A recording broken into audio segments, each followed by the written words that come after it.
Peace. This is Flo Rogan, and this is the Art of Rhyming, episode 51. Just because you rhyme doesn't make you an artist. You know how we do. This is something to aspire to. Today we got a special episode. It's a great twist. Purely a producer episode with a pillar in the underground who goes by Superior. Many of you know him. Many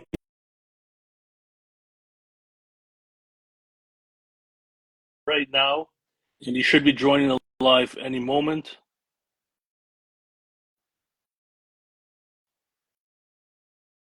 There we go. Beautiful. How's it going, Superior? Yeah, everything fine, man. Everything fine. I think now it works, but Yeah. I can't hear you on my headphones, but it's all good, man. We can make it without headphones. Yeah. Everything is fine. Can you hear me now or no? Yeah, I can hear you, but not with this Okay. here. You know, Okay. Okay. but everything is fine. Yeah, Awesome. let's make it Awesome. like this. Yeah. Okay. Yeah. Awesome. So look, I gave you a bit of an introduction, but for those that might be new fans that are going to hear this interview, I Okay. just want to let you know, this is Superior, producer from Germany, city of Heilbronn. If I said it correctly, please correct me if I Hi, didn't. Hi Braun or Hi Bronx? Heilbronn or Yeah, High Bronx, got it. Near yeah, Stuttgart, not too far from Heidelberg. I yeah. might sound like an expert in Germany, but I'm not. I did visit once many years ago. But back to Superior, he's a real pillar in the underground, and he's produced projects for people like SKEESE 2024, Testament of the Times, Sirio from Argentina 2024. That was a great project. Even though I don't understand the language, the wordplay and all that sounded dope. The production. Vega 7, Sleep is the Cousin, his second album. He did some work for Stove God in 2022, Estee NACK Balladas Project 2020, Ito, Long Story Short 2019. That's just part of the resume, and he's got some awesome upcoming work we're going to get into. Thank you very much for reaching out, man. The Yeah. honor's mine. Yeah, thank you for inviting me, man. Yeah, That's a yeah, pleasure man. to be here. Thank you. So I like to start with how I learned about you. It's always an interesting connection. So I've been Right. running this platform for the last 2 years. I've been catching up on the underground from the last few years doing this platform, and I was lucky enough to have a couple of Vega 7 interviews, and that's when I learned about his catalog and I learned about your project together, Sleep is the Cousin, and of course I've been a big fan since. So just wanted to share that with you. Thank you, man. Thanks. Yeah, man. So, uh, being that I usually interview MCs and producers, because I was more of an MC lyricist, I just want to give you my background on production so you know where I stand with production. Uh, Most of my knowledge, it comes from two places. I watched a high school friend kind of produce in the studio a little bit in like in an actual studio, but also I had a neighborhood friend. We were trying to make an album together back in the day, and literally for 2 3 years I kind of watched him learn all the production techniques, etc., etc. I tried producing myself and I sucked. I felt there was too much technology. Mm. What made you attracted to learning through all these technology things to be a producer? I wanted to ask you, was it natural to you, or how does it work for you? Uh, yeah, when I was a kid, my first instrument was like a guitar. I was playing like guitar, and I was always in love, making music, and especially when I came into the hip hop, and yeah, yeah. First of all, starting like dancing, b-boying, graffiti, and it was all good, but I think. Yeah, to make productions, that's my element, and Right. I think that's what I can do, and yeah, and how I keep to make this. Yeah, yeah. For me, I was never good with instruments, and I got to a point where I was rapping without writing. So for me, there was no technology barrier. I just create raps in Mm, the air. But for me, I wasn't great at it, but I tried. But I wanted to get right into with Vega, since we mentioned Vega, of course. Again, sure. 2023, you dropped Hmm. Sleep is the Cousin. That Yeah. was his second project after Leadline Wall. 2022, his debut, produced by Machacha. Can you describe what it was like discovering Vega and sort of your reaction? Yeah, I told the story like 100 times, but it's all good, man. I can't tell it again. Yes, it was Craig Dyer, you know, the Yeah, yeah, artist, the yeah. our artist, yeah, and you know, we wrote, you know, some DMs on Instagram, and and I saw the cover, and yeah, by Craig Dyer, and I said, oh, this is dope cover, and I asked him, who is this Vega? I never heard about him, and he said, you have to listen to him. He's incredible, and yeah, and then I was listening to the Lead Line Wall album, and I Right. was it was like mind blowing, you know, it was Yeah, mind yeah, blowing, yeah. and then I thought, hey man, I have to reach him out, and yeah. So then yeah, and Craig, he said that he's online, you know, and he could you know write him about my wish, you know, to get in touch with him, Right, right. and then yeah, and then yeah, then I wrote him directly, you know, I wrote to Vega, and yeah, and then we had this conversation on an Instagram, on this Instagram chat, and yeah, and then we decided to make the project together, and but it's more coming Yeah. soon, you know. Yeah, we That will.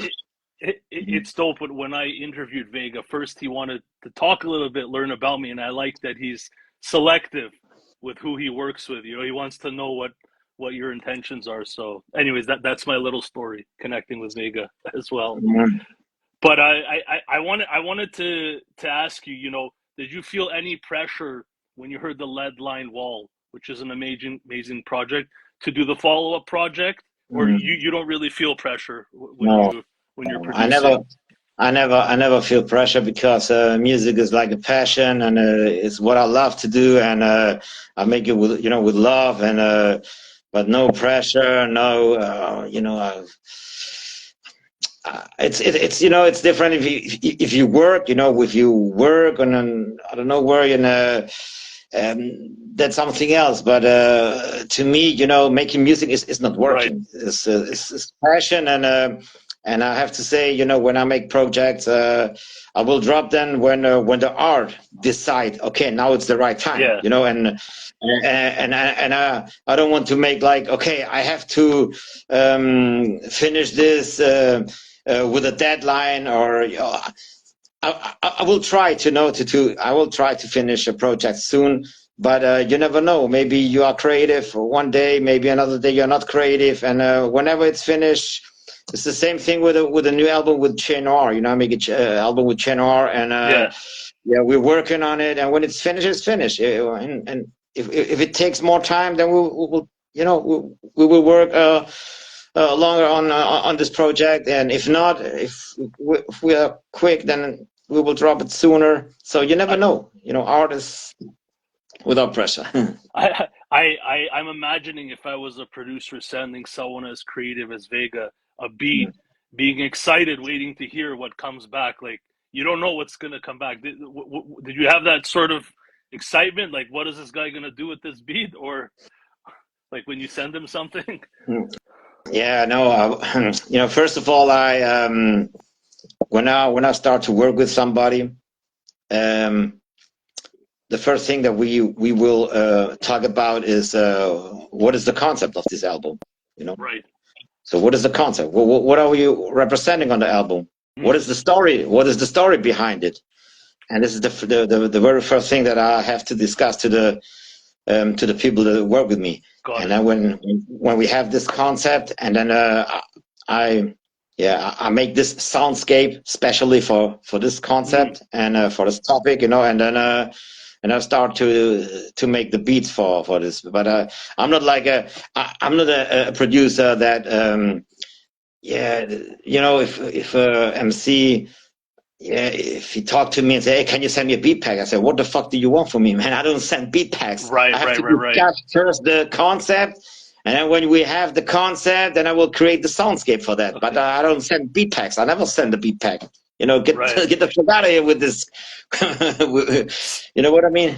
Yeah. Spoken like a pure producer, man. That's awesome, man. Yeah. So I wanted to ask you just to talk a bit more about Vega.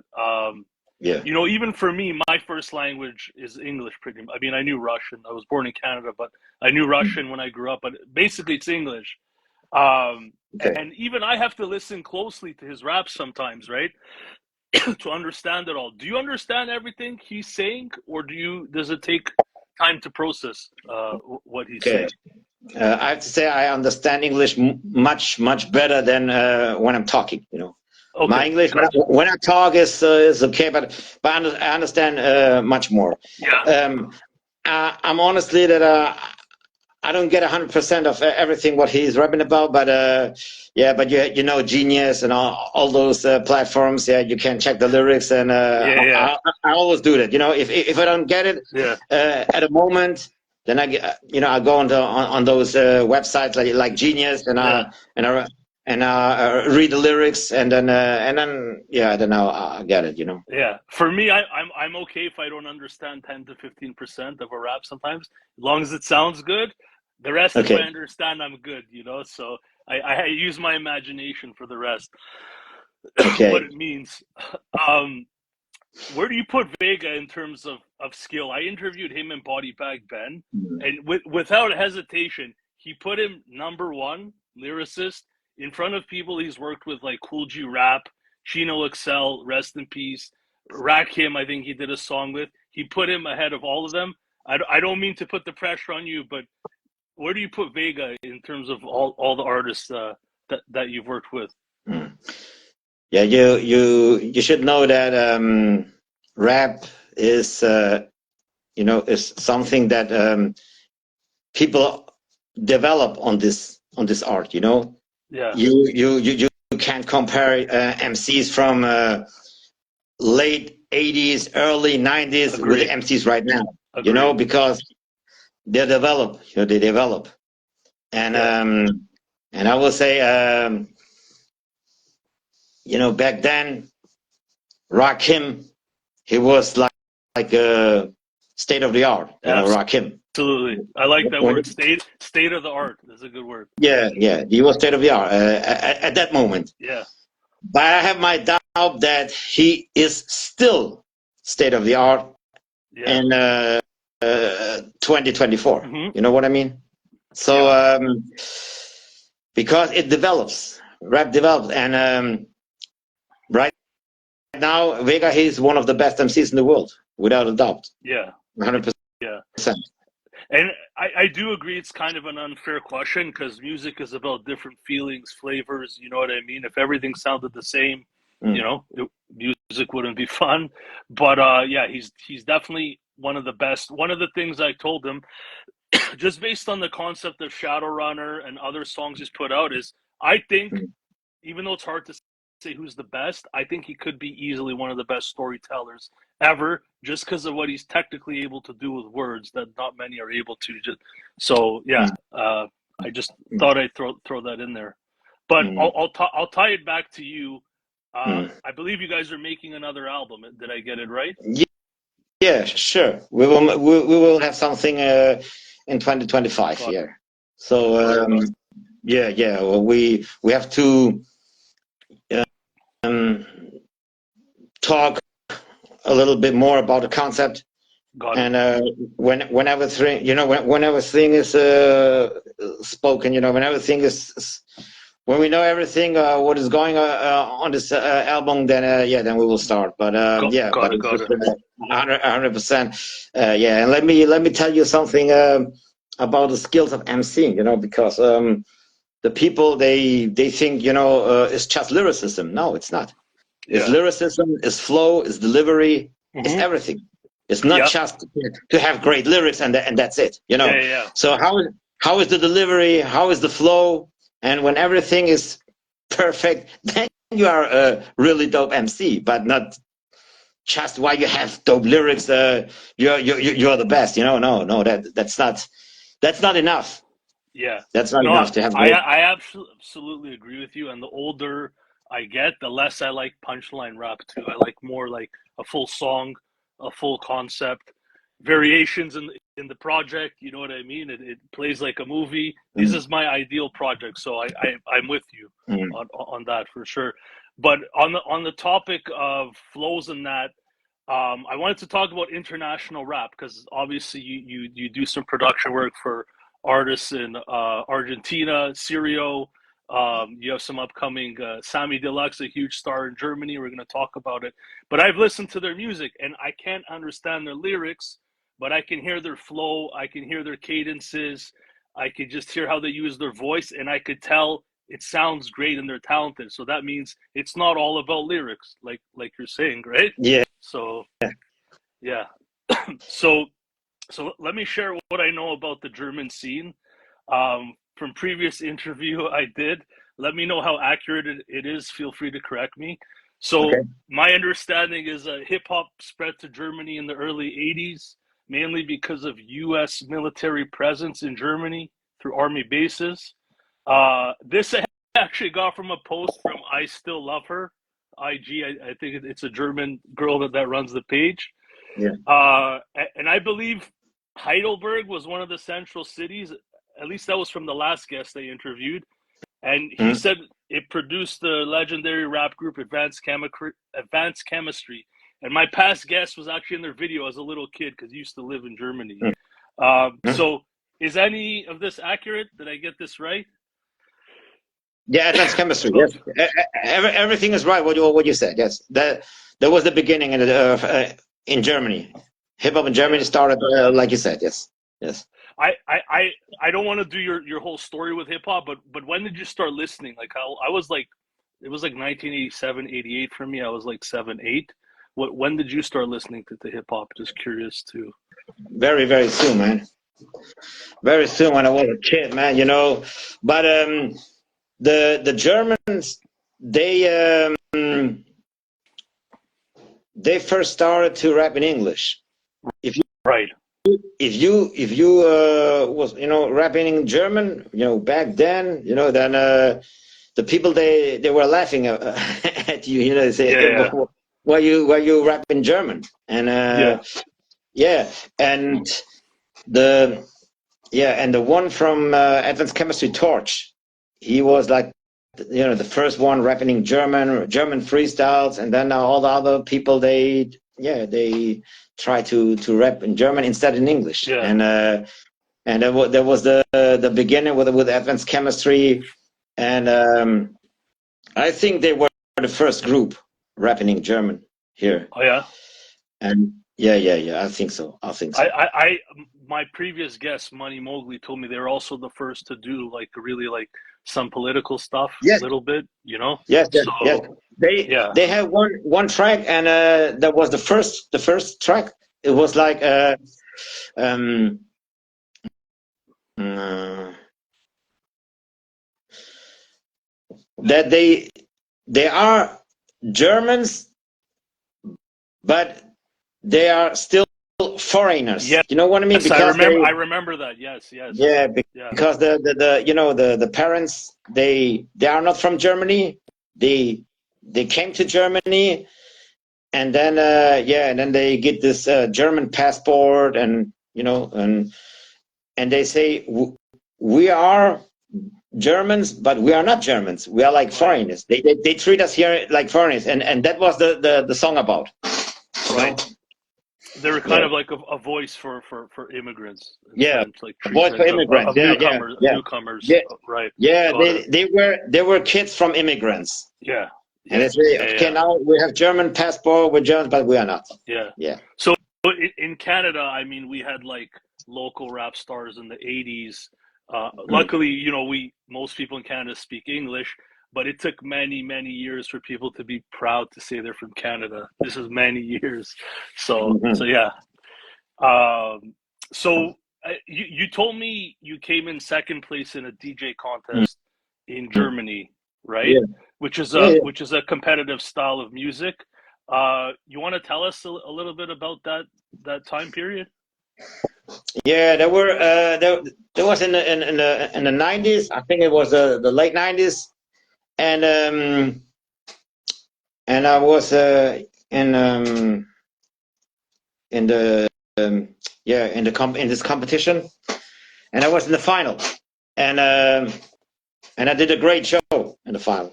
So the one that won came from that city where the final was. And Wow.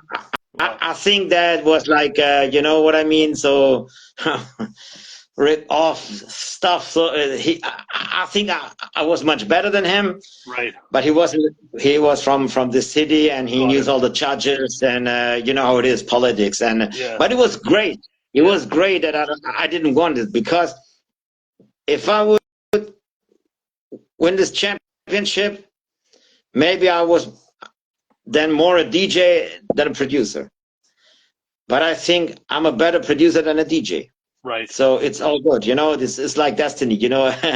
Someone wanted it. I want to be a producer, not a DJ. Right. You know. Now I have the DJ Boogeyman for making the cuts. You know, all good. Right. Right. You know, Is he also from when I make an Germany? album, I call to DJ Boogeyman and say, hey, I need some cuts, and he makes the cuts. So, but I think it was good that I didn't want this contest. Right. You know, this contest. I think, you know. Eh, Do you believe everything happens for a reason, kind of Yeah, thing? yeah, I think so, because if you are the champion, the people, they want to have you as a DJ, and as the, hey, he's the German DJ champion, and Yeah. others a producer. But I didn't want, and I said, okay, hey, I will, you know, I will leave all this scratching stuff and everything, and I make my Yeah. productions. Yeah, Yeah. that's what. Well. Yeah, that was the time when I started then to produce. Yeah. You know. Well, I'm sure all your fans today are happy. You went in that direction. All your fans of your productions. I wanted to ask you. You know, like DJing, scratching. It's competitive, right? It's a competitive style of presenting music. Yeah. Um, do you think producing is competitive? I know we kind of talked about it, but I wanted to get into some theory here. Is a competition mindset good for hip hop, or does it limit when you're making hip hop? I have my own thoughts on it, but Mm. I thought I'd ask you. Maybe I'll tell you my thoughts first. Um, Okay. I think when you're being competitive, maybe at least as an MC, it pushes you to learn some technical skills. But then at some point, everyone wants to be the biggest, the toughest, the wildest, and then the music, it loses its personal touch, you know. So for Yeah. me, it's kind of tricky, you know. But do you, do you look at producing as competitive at all? And do you think competition makes you a better artist? Mm. Okay. I'll give you my opinion about this. Hip hop started as a competition, you know. This is like hip hop started when they started to make those breakdance battles, you know, these breaking battles, and then they started to make like you know, this DJ battles, and then the rap battles, of course, you know, the one-on-one, you know, this rap battles, and this is how it started. But I will tell you that when you produce, you can hear the skills for sure. You can hear Right, skills for sure. But it's also a matter of taste. What I'm listening to it, most of the people out there, they don't listen to this music. What I listen to it, I have right, a very different taste to most of the people in the hip hop scene. right, My taste is different, right, and it's a matter of taste. Or when I tell you, hey, my favorite MC of the last 11 years was Ka, then it's right, because he's my taste. right. I'm listening to Ka. He's for me. Maybe he's Yeah, not for you, but he's for me. You know what I mean? yeah, yeah, yeah. But it's a matter of taste.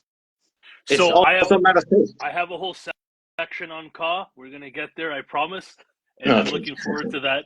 But yeah, when you're talking about Ka, it is a matter of taste, and it's a perfect example, right? Yeah, So yeah, because not everybody likes this drumless beat, and you know, and his specific flow, and not everybody likes it, but I love it. I love it. You know, it gives me goosebumps. You know, when I'm listening to him, it gives me goosebumps. And but someone else is listening to him and say, hey, I don't know, maybe he say he's boring. I don't know, but I love him.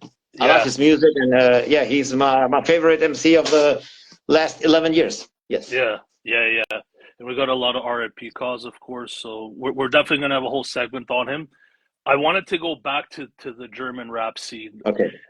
Let me know if I'm saying this properly, but I think you said to me like you're not fully excited about the German rap scene. Yeah, Can we go through the reasons why? Is it an authenticity thing or what is it? 100%. Because Germany, they started to have an own style in the 90s. They came really great projects from Germany in the 90s out. They made really great stuff then. And then they tried to, I don't know if it was my feeling that they tried to make the same stuff like the US producers, but you Right. can't, hey, there is no competition here. If you try to make it like the US producers, you will lose because at that time there was Jay Dilla was there, RZA from Wu-Tang was there, Yeah, Pete yeah. Rock, Primo, and they tried to make it like them, but much worse. Right. I don't listen to music that when I have my feeling is okay. You try to make beats like Jay Dilla or like RZA or like Havoc, but much worse than hey, come on, get the fuck out of here, Right. and that's the problem. Is that your feeling about the German scene or just European scene in general? Yeah, it, the German scene is I don't know. I wouldn't say 100%. There are dope artists and dope people out there. I will not say it 100%, but most of them they try to make the same shit like the people in the States.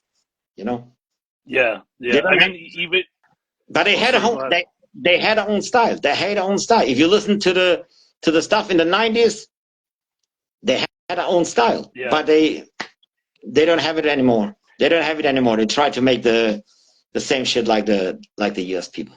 yeah. I think every region outside of US struggles with that, but it's an interesting conversation because hip hop is a certain format, it's a certain way of doing things. So you have to sound somewhat uniform with others, but at the same time you need to be creative and be yourself. It's a challenging task. So I think it's an interesting conversation. I wanted to ask you. I think I heard you say that in terms of shows that are thrown in Germany, it's mostly like Oh, 90s, like oh Legends, man. KRS-One, Onyx who are coming out. Is this accurate? And Yeah, who's yeah, coming to these yeah, shows? yeah. Hey, Who go. if you go to the German festivals, you see Onyx, and they were here like 1,000 times, and they get Right. the next invite for the next year. Onyx. Hey, no disrespect to Onyx, they are a legendary group, but hey, I don't want to see them 1,000 times. You know what I mean? And like Onyx, Cool G Rap, Lords of the Underground, KRS-One, always the same artist. They invite always the same artist. I'm waiting that they invite yeah, like West Side Gun. Hey, God, why they don't invite West Side Gun, man? I have a theory. Can I share it with you? Let me know if you think it's Yeah, accurate. I yeah. think KRS-One, Onyx, they're from the TV radio era. Everyone was watching the TV and the radio, the same artists, even if they were like true hip hop artists. Mm, I'm guessing that since the internet and everyone is listening to their own shit, mm, it's not producing the same artist that's translating with the new generation as a star in like true hip hop. Do you agree? mm. Does this sound right Yeah, or yeah, I think like so. what? Yeah. No, I think you're right on this. Yes, yes. I think that can be the reason. Yes, The, the other thing I wanted to ask, because I'm just interested in yes. demographics, is like who is coming up to these shows? Because I even saw Onyx performing in a clip in Russia. They looked like they were a massive group, like top of the world, like the way people were excited. Is it like 45, 50 year olds going to the shows, or are the younger kids still gravitating to the 90s artists? I'm just curious, like Wow. who is showing up? Oh, I can tell you because I didn't, analyze this. Who's in the audience? Who's who's standing in the audience Yeah, yeah, to yeah, see them? yeah, I yeah, just know, when I go to the festivals in Germany, especially in Germany, they always, invite like this old cat, this 90s people, and yeah, and they mix it with a few new artists making trap music, yeah, stuff like this. They yeah, they yeah, they also invite some new kids, and but more those trap yeah. artists. And, Yes. and I mean, shout out to the legends. Like they should be doing shows like that here too. I think many do. But I heard like someone went to a Jizza show in Virginia, and they told me like it was like more than half empty. So Mm. they should be putting on shows like that. It's more like it's just interesting. Like you said, why isn't West Side Gun coming, or why isn't this person coming? Why Yeah, is it the '90s? So yeah, yeah. definitely interesting. I just want to say for the record, like my experience, like for example with UK hip hop. I learned about it in the early 2000s when everyone's downloading music. Mm. And when I heard the new accent and the new words, I was like, this is dope. Like, this is like underground. I love it. You know what I mean? So Yeah. I personally like hearing like different accents and words. And for me, it's fun, So yeah. Um, the main, let's talk about Sammy Deluxe because you said it's okay to mention him. So you let me know you're putting some work in with him in 2025. Now this guy is like a big German star. I actually listened to his best of playlist, which was amazing, even though I don't understand the music. So many different flows, different kinds of beats, more mainstream stuff, but like dope. Um, yeah. How does he stand out in the German scene? Is he like one in a million? Like, is there more Okay. on his level, or you know? Okay. This is the test press for Oh, the there we go. for the project with Semi Deluxe. Here is the test press. Amazing. Yes, it will Amazing. come. It will come soon. Yeah, we will drop this soon. Semi Deluxe. He is the greatest legend in Germany. The greatest, rap legend in Germany. And yeah, period. Right. Got it. And what does it mean for your resume? You've worked with some like really established underground artists from the US like Ito, Stove God, Estee, NACK. What does Sammy Deluxe mean to your resume and catalog? I don't know if you think in those terms, but like how does it compare? Uh, Something very different. Semi Deluxe is a rap legend in Germany, and those other people, they are really great MCs that reach them out in the States, and they are all great, but different. How to compare? It's like if you compare, Ito, he's one of the greatest lyricists that I met, and he's an incredible artist. And then you try to compare with Nas. You know what I mean? So Nas is a legend, and Ito is a very very dope artist. So and yeah, I would compare. Sammy Deluxe is more like Jay-Z, Nas, Yeah, this. I mean popularity, but this really really well known in Germany. Everybody knows him. Yeah, yeah, like if we talk about like Jay-Z, or I don't know, from the States, a yeah, very very well known, very famous artist. yeah. That's Sammy Deluxe. Millions of streams and views from what Yes, I yes, saw. millions of streams, and everybody knows he. I think he was number one in Germany with one track. The name of the track was like "Wake Me Up." It's about politic, the politic, I think it was number one in Germany, or number two. Yeah, And yeah, he's a music star. He's, like I said, he's or like Kendrick Lamar. This yeah, popularity. This is yeah. something in Germany. I challenge everyone, the English speaking here, to check out his best of playlist. I looped it many times while I was writing this interview. Mm. It's just dope flows, like you could tell it's dope. Mhm. I But hey, wanted but to. let, Oh, go let ahead. let me give one shout out to Astolo, because he brought me to him. You know, Asoto, he's a rapper, a really dope rapper from Düsseldorf, from Germany, and yeah, he brought me to Sammy. You know, to connect us. You know, he said, "Hey, I will connect you with him." And then we went to Sammy's house, and we were there. We had a dope session in the night. Yeah, and we stayed on Sammy's house. It was a really dope weekend, and yeah. So shout out to Asoto. Yes. Did he know of you at all? Did he know of your resume at all, or? Yeah, you know the record with Stove God. You know. Right. So from what I gather, his styles, because he's got many styles. It sounds a bit more mainstream. Great production that I've heard him on. I feel you're a little more underground.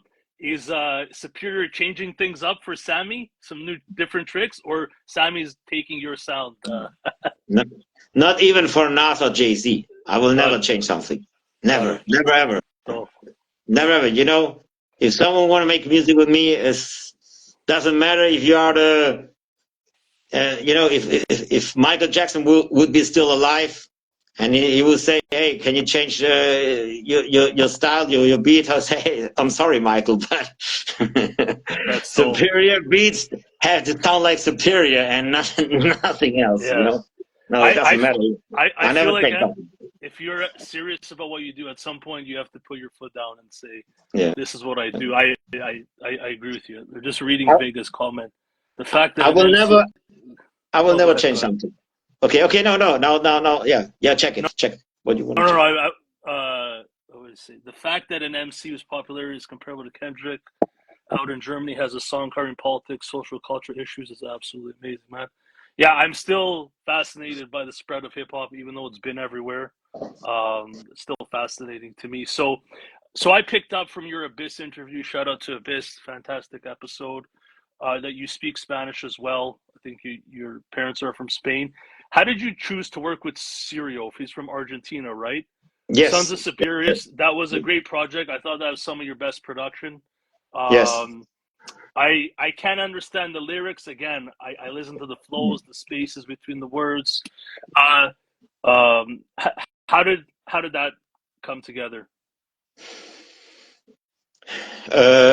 Yeah. I saw the Crime City video. You know, the Sirio. He got a video. Right. The name of the video. You know, the name of the track from this video is Crime City. Right. And it was also mind blowing.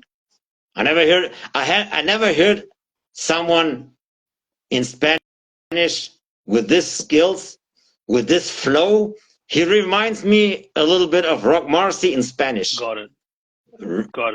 Really dope lyrics and the flow, and I say, hey, I never heard this in Spanish because you know my yeah, when I you know, my German I think is the best. My Spanish is the second, and my English is the third. So I even understand more in Spanish than in English. So he blew my mind. You know, Sirio is how can you rap so good in Spanish? That's impossible. Normally it's impossible, but he made it. Right. And he got go ahead. And he got a homie. He's also really dope. His name is NA43. Right. And I will drop an album with both. Nice. In March. No. In April. We will drop a whole project. Sirio, NA43, and you know, and myself. You know, we three in April. Nice. A new incredible project in Spanish. So and Sirio, he blew my mind. Yeah. Yes. Definitely check out the project, everyone, if you haven't. It sounds like a movie. Yeah. So I wanted to change gears a little bit. I saw you put up a photo not too long ago with Rock Marciano, and then you mentioned to me you had actually met him, Alchemist, in Cologne, Germany. How did that happen? And what did you guys talk about, if you talked at all? Yeah, Rock Marcy, he surprised me a lot because he's the Godfather, you know. He he brought this grimy style on the map. He was the first that with, you know, with this whole, you know, drumless, a whole project in drumless and psychedelic and grimy beats, and he was the pioneer of this shit, you know. Yeah. So Griselda and all those other people, they came later. They Yeah. came later, but the first one was Rock Marcy, making all this grimy and drumless and the whole stuff like this. Yeah. And I thought, hey, he's the Godfather. Maybe he will not give me like attention, or he don't want to talk with me because he's, you know, with so many people want to talk with him. And yeah, and after the show, yeah, he was there on stage and writing autographs, making pictures, and then I say, hey, if you have a few minutes, or if you have a minute, you know, can I talk to you? And then he said, yo, wait 1 second. He wanna make one autograph. I don't know, and then he will come to me. Okay, and I was there. I was sitting there, and then he came to me. I said, hey, what's up? What's going on? Wow. Wow. And I said, yeah, and I say, yo, listen, I produced the one 7-inch, you know, with Stove God, the project, the God that saved by the stove. And I said, oh, that's you. Oh, yeah. He was listening to this Nice. one. And said, hey, cool. And so, and he said, hey, yeah, he liked it. And he said, oh, that's you. Okay, good. And then I said, yeah. And I said, if it's possible that if I send him beats, he can listen to it, and you know, maybe to use it, or he said, no problem, for sure, send it, please send it. He said, please send it, and then he gave me his email address, and yeah, and then I sent the beats, and yeah, I sent it, but you know, then Carl passed away, and I talked to Rock Marcy's manager, Jazz. You know, sometimes we write some DMs in Instagram. You know, Jazz.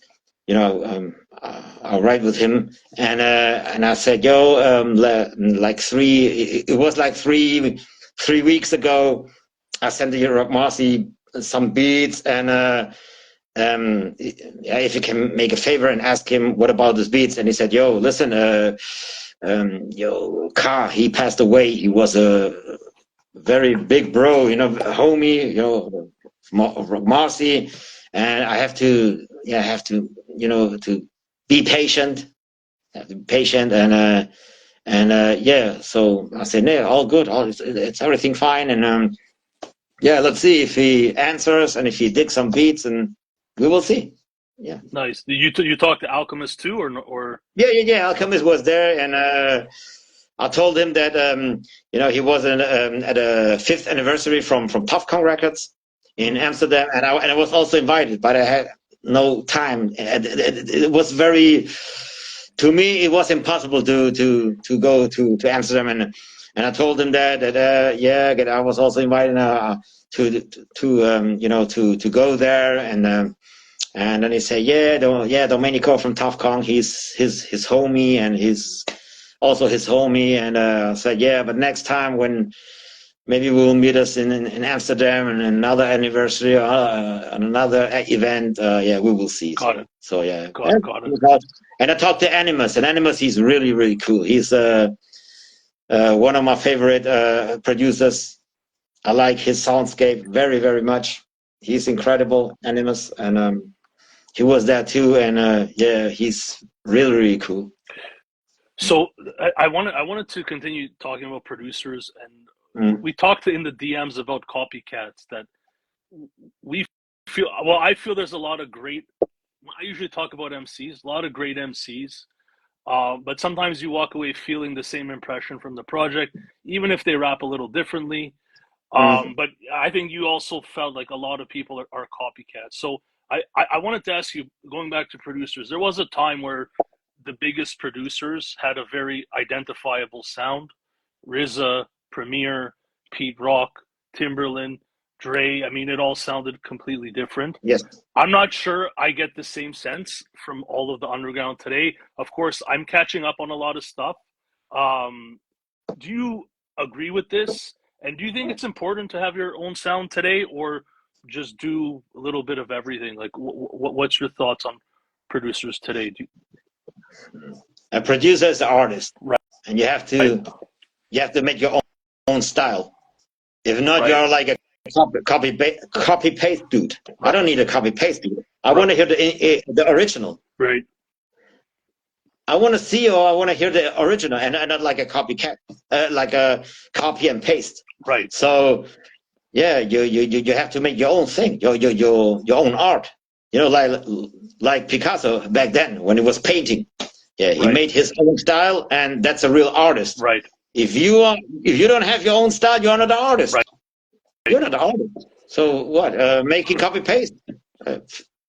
So can you give us some producers that you're a fan of? Let's say below the Alchemist and Derringer level, maybe, that you can hear their music and really you identify this is them. I know it's them. Is there any producers like that in this level? Yeah, For for sure. you? Can you share some of your favorites Yes. with us? One of my favorites is Animals. Like I said, Taking notes. because his soundscape is really unique, and I love it. I love what he does. You know, the samples that he did. I love Animals. Animals Right. is yeah. Then Ka. What he did on his last album, on The Thief Next to Jesus, is incredible. Right. Ka's production on The Thief Next to Jesus is really incredible. Yeah. And Rock Marcy. Rock Marcy on the productions, incredible. What he made on Stove God's album on Reasonable Drought, Right. That's the best Stove God project, and I have a doubt that he will top this one day, because this production from Rock Marcy is, wow. Right. In my opinion, one of the best productions on an album from the last 10 years. Incredible. The Reasonable Drought. It's not just Stove God, his excellent skills, it's also the productions on Reasonable Drought. Incredible. It came together masterfully. Incredible. So, wanted to ask you, I think you would agree that the general underground sound, it's still based on the Griselda aesthetic. Say perhaps a bunch of drumless, low BPM, cinematic sound. Do you see a new trend coming in the underground, or is it hard to identify because everyone is sort of working on their own stuff? Yeah, first of all those drumless, slow stuff didn't come from Griselda, didn't come from Rock Marcy. You know, he was the first with his. You know, when you listen to the Mossberg, there is a Thug Prayer. You know, the track Thug Prayer on this album. It's a slow drumless beat, and it came out 2010. You know, right. So it's 14 years ago. Yeah. And so yeah, when you talk about those slow, grimy drumless beats, and you have to mention Rock Marcy first because he was the first. Yeah, and I know it starts before that with RZA and Alchemist. No. But I mean grimy, like grimy and this psychedelic grimy stuff. And RZA, he made it more. You know, if you listen, All That I Got Is You from Ghostface, it's not a grimy beat. It's a nice soul sample from the Jackson 5, and it's more sweet. Right. That's sweet. And Rock Marcy, he was rough. You know, it was grimy. Right. Not to compare with, but sure, RZA came with drummer stuff earlier. Yeah, sure, but not the style that the people now represent. Do you see the next wave of underground sound, or do you think we're still carrying that sound? It sticks a little bit, you know. It's a little bit. I'm waiting for some new stuff, and but yeah, what it was new was on Ka's album on this The Thief Next to Jesus was something new. I never heard this before. Right. Stuff like this. and but all those other people, they make stuff similar, and yeah. I, I don't know. I don't know. Very, very, very difficult, this question, because to bring something new that I never heard before, like I said, just the new car album, the last car album was something new. Yeah. That was something new. But some Sam Yaz is saying, I hope it never goes anywhere. The same way jazz will never die, trends come and go, but vibes last forever. I feel like on the internet, in the internet age, everyone is continuing to make their own things that they like live anyways. I don't think anything will ever die personally. Mm. I wonder if we can see what's next coming down the pipeline just yet. But yeah. So I'm making observations that you're working with artists that have some connection to Griselda. They've done some sort of work with them. Estee, NACK, SKEESE, and of course you got an upcoming project with Shane AOR. Is that intentional, or is it just happening naturally that you're working with artists that seem to be around the Griselda hemisphere?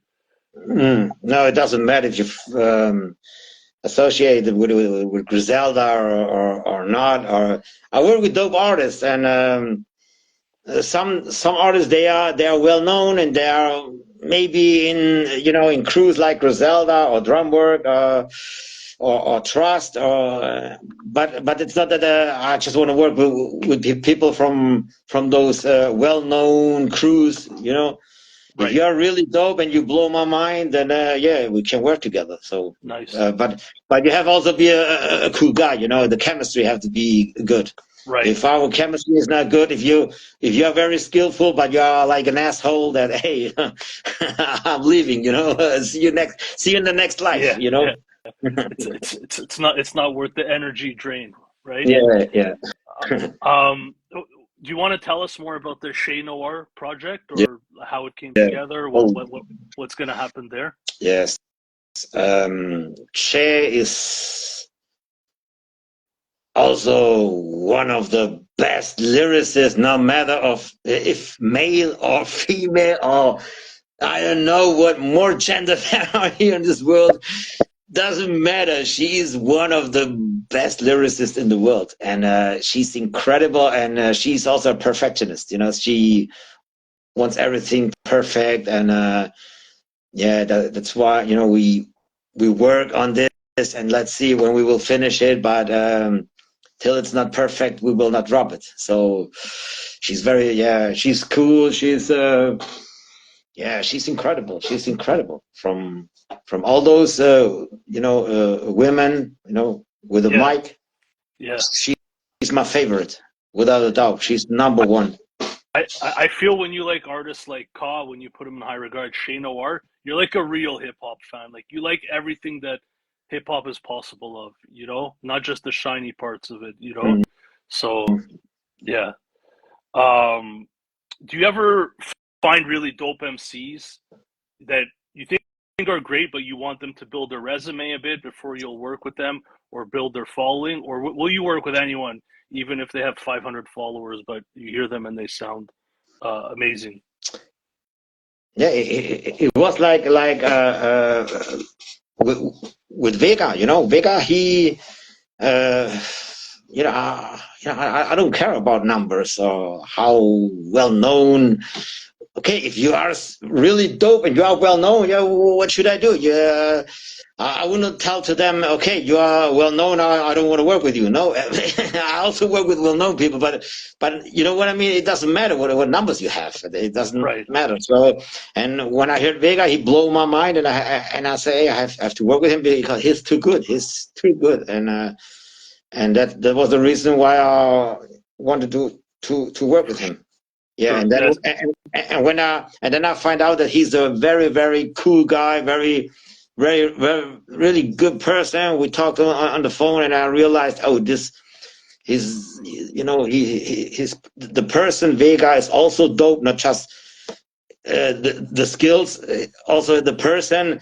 And then that was when I thought, okay, now everything is perfect, and now we have to do something together.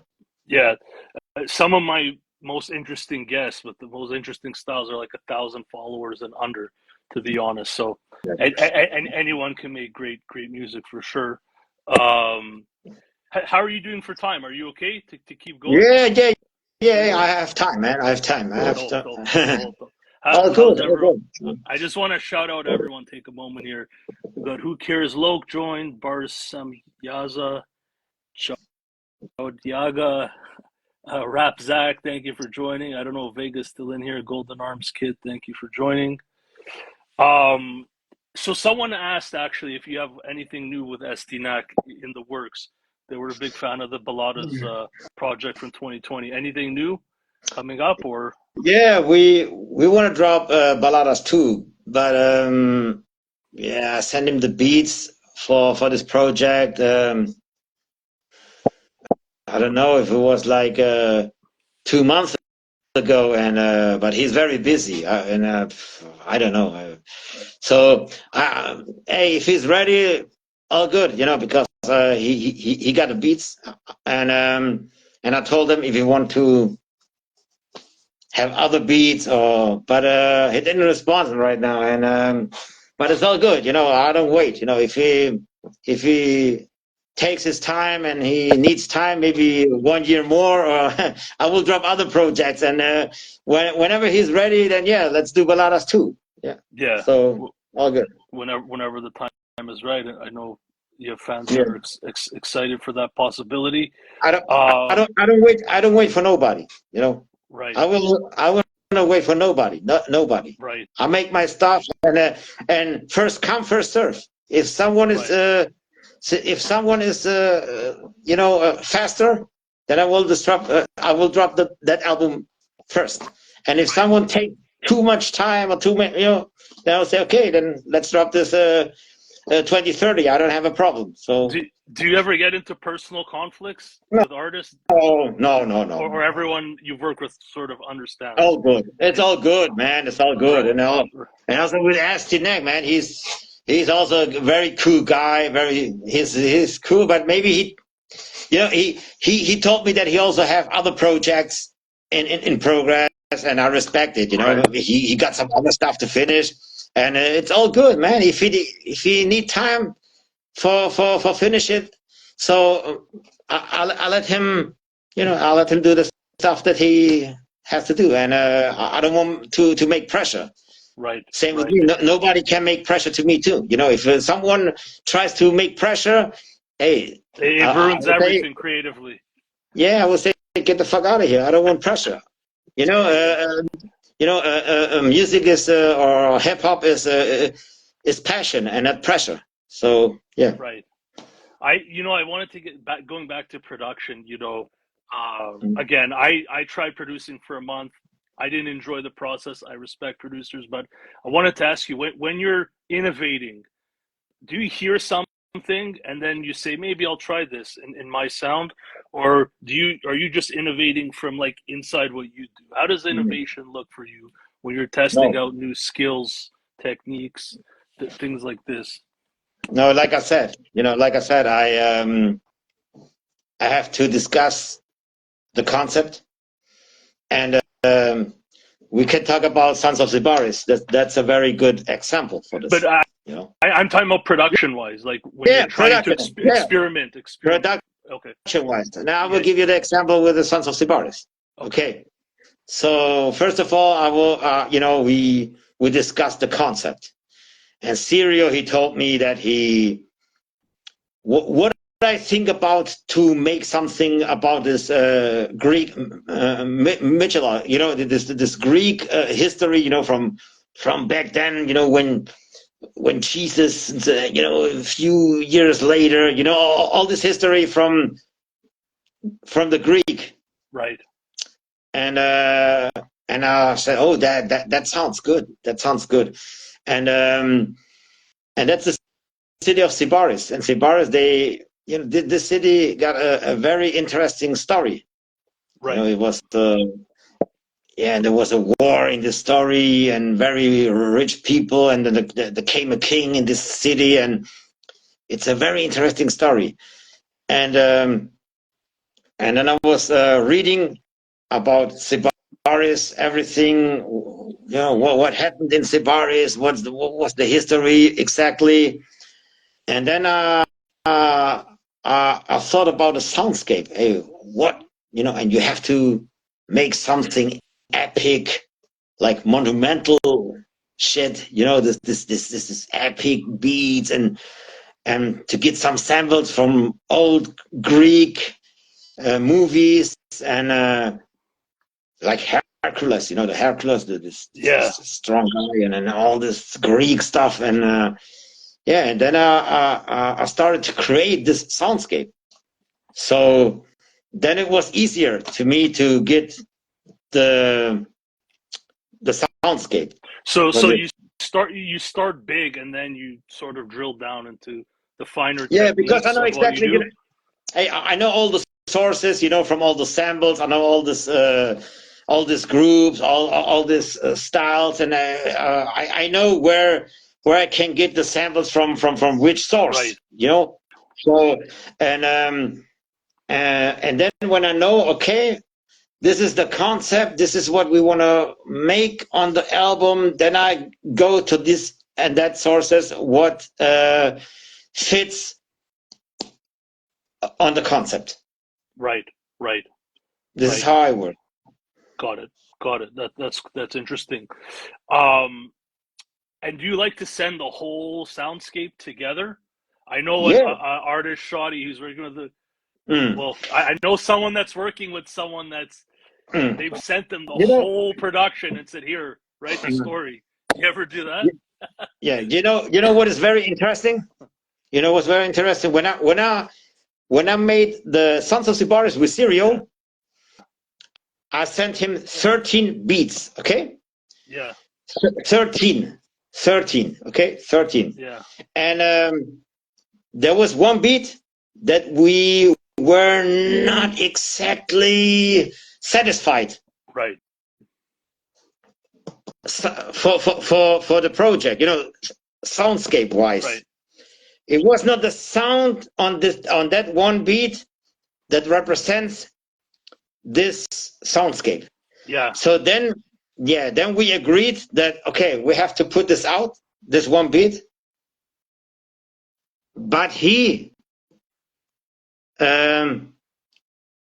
used the 12 other beats. And all those 12 other beats, I sent him 13 beats, and he used 12.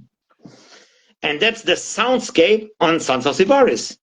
And I think that my mindset, what I think about, okay, how should an album sound like if it's if it has one certain concept, then it was the sound that I made on these beats. Right. And that's why I think it sounds good, because the mindset that I have as a producer, so many years, I think you can hear this experience on this beats. And there are other MCs, they say, oh, I like this beat. Oh, can you send me another beat? Can you send me that? And then maybe you change a little bit too much styles for one certain topic. It turns into Frankenstein. Yes, it turns into Frankenstein, and that's the problem. And then it sounds, hey, send me 10 beats more, send me another one, send me another one. I will pick this one, but this 3, I will not pick this other 3, and send me another. And then hey, let me make the soundscape and rap on it, and you have a cohesive sound. And it's perfect for them. But yeah, I have to respect the MCs, because not every MC I don't know, have this taste, or say, okay, oh, this beat, I like this beat, maybe I don't like this beat, so I have to respect it. Not everybody likes everything, and I have to respect it. But Serial, he said, hey, I will use all of them. And now you listen to the result. I've been running this platform, like just finding my own artists to interview and focusing on them.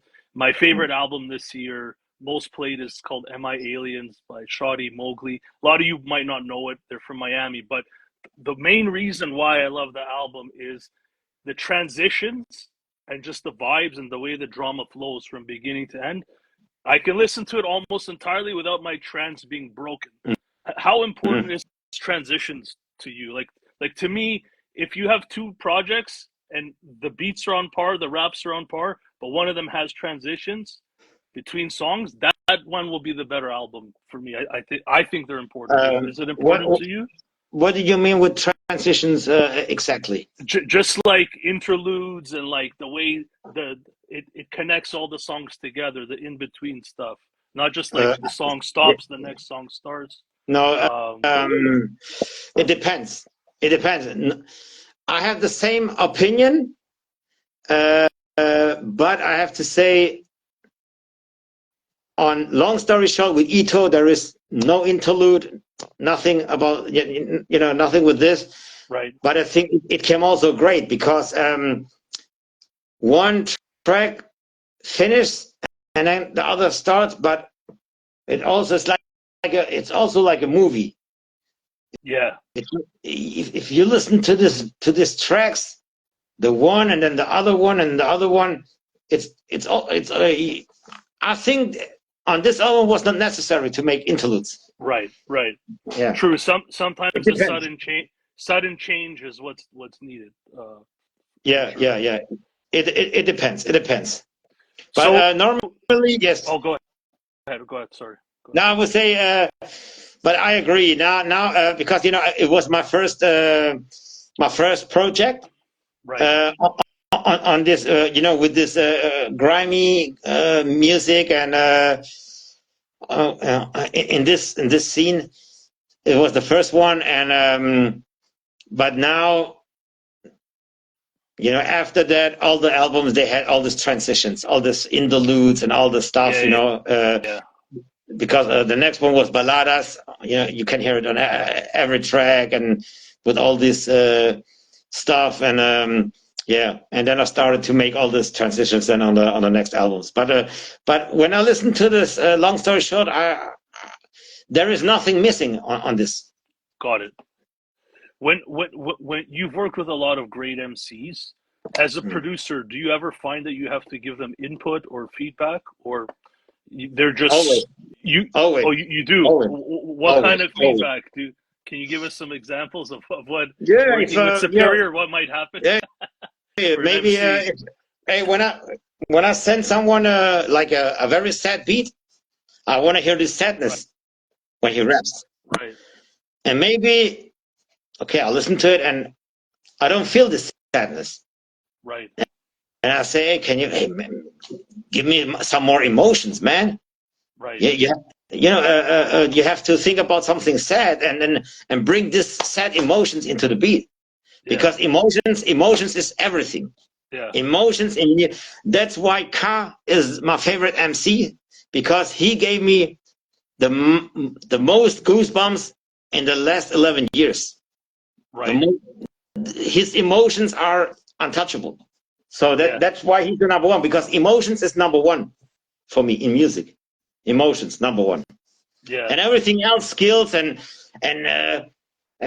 triple rhymes and rhyme schemes and bam, bam, bam. Fuck all that, man. If you don't rap with emotions, fuck everything. I agree with you. You need something you can hold on to. You know what I'm saying? I need some darkness in my music. That's why it needs something to be dark somewhere. So I need that. The music have to touch my heart. Yeah. You touch my heart like, wow, then it's dope. If not, then if you don't have at least one song like that per project, for me, generally I don't put you as a top tier artist personally. The way I look at artists, But I think every song should have to be this emotions, Right. Not all the songs they have to be sad, or all the songs. No, but some specific emotions, some they have to be emotional. Every song, every song. Yeah. It's even hard to make a happy song. I found it hard to make happy music. You can make, I but respect then, an MC but then, that can make a happy oh, song too. you can make a happy song, but then you have to give me this Yeah, happiness. You know, is this happy emotions. yeah.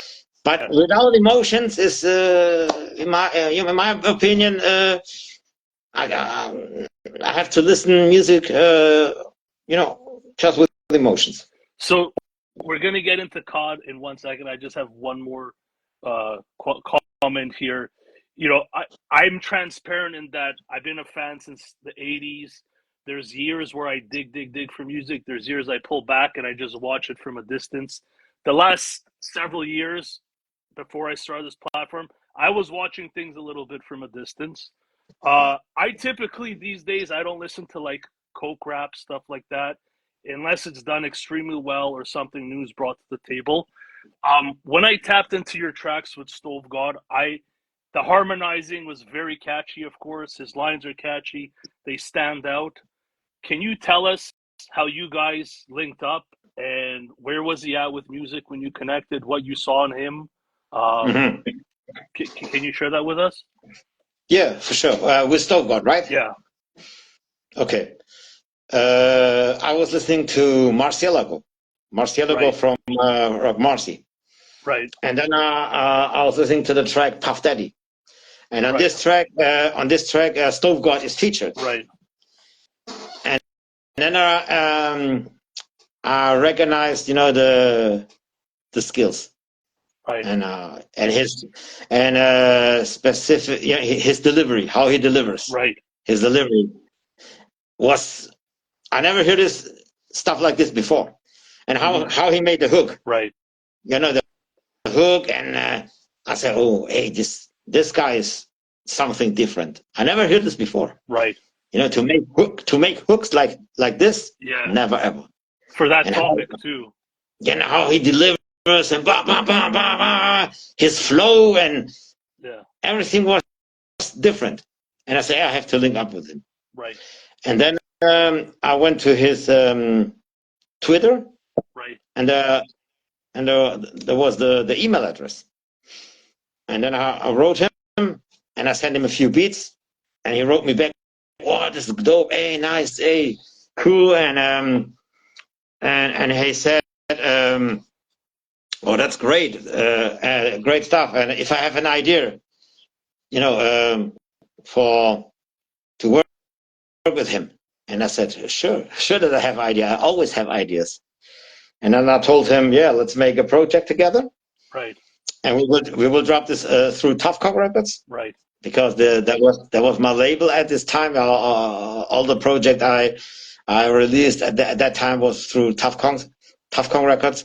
I say, hey, and let's drop this, and that's it. And I say, oh yeah, really? You got a label? I said, no, I'm not the owner of a label, but I know owner of a label. Right. Right. And then he said, okay, that sounds good. And then he said, if I can send him some more beats, he want to check it, and I send it. And he said, "Oh, that's dope, that's dope." And yeah, and then we were about to make a 11-track project. 11 tracks on the project, an whole album. Right. So yeah, I noticed there was 2 when I caught up on your catalog. So yeah, but we were about to make 11 tracks. Right. So yeah, and then we started with these 2 tracks, and then after that is when West Side Gun, when he reached him out. Right. And then he was very busy with Griselda, making features, making that feature, make the other feature, that, blah, blah, blah, blah, blah.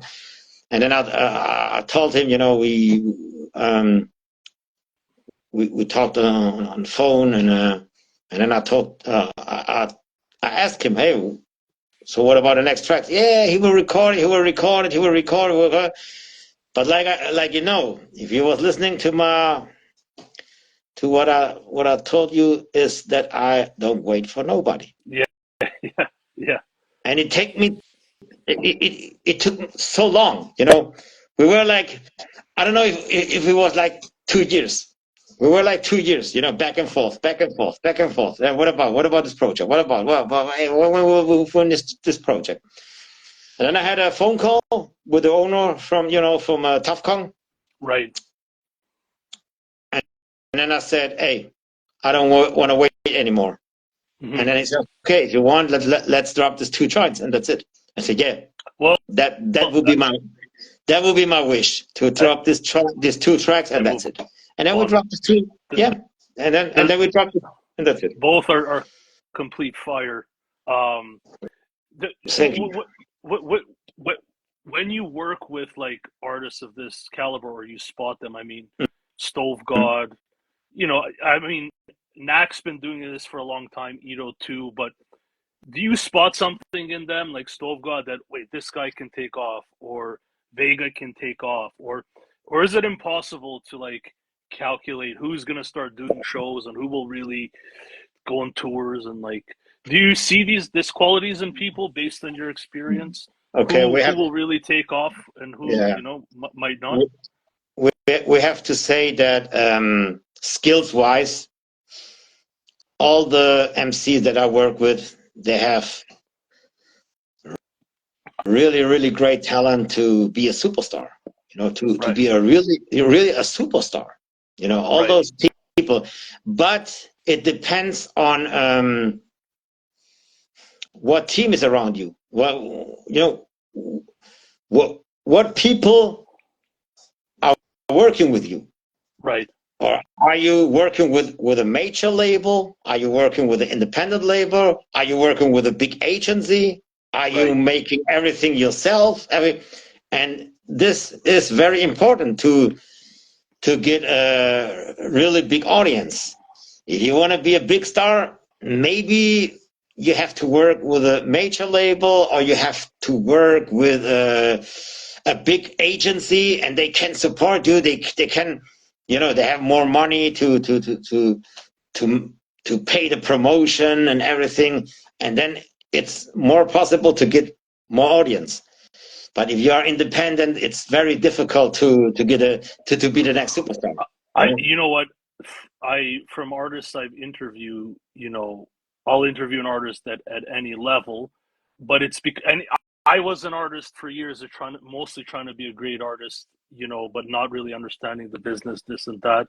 But what I observed one artist watch their buzz grow in the underground at a respectable level, but then they got some funding with a partnership, little bit, and it's like night and day. And it made me realize, like, in a concrete example, I don't think you can do this by yourself if you want to make a living.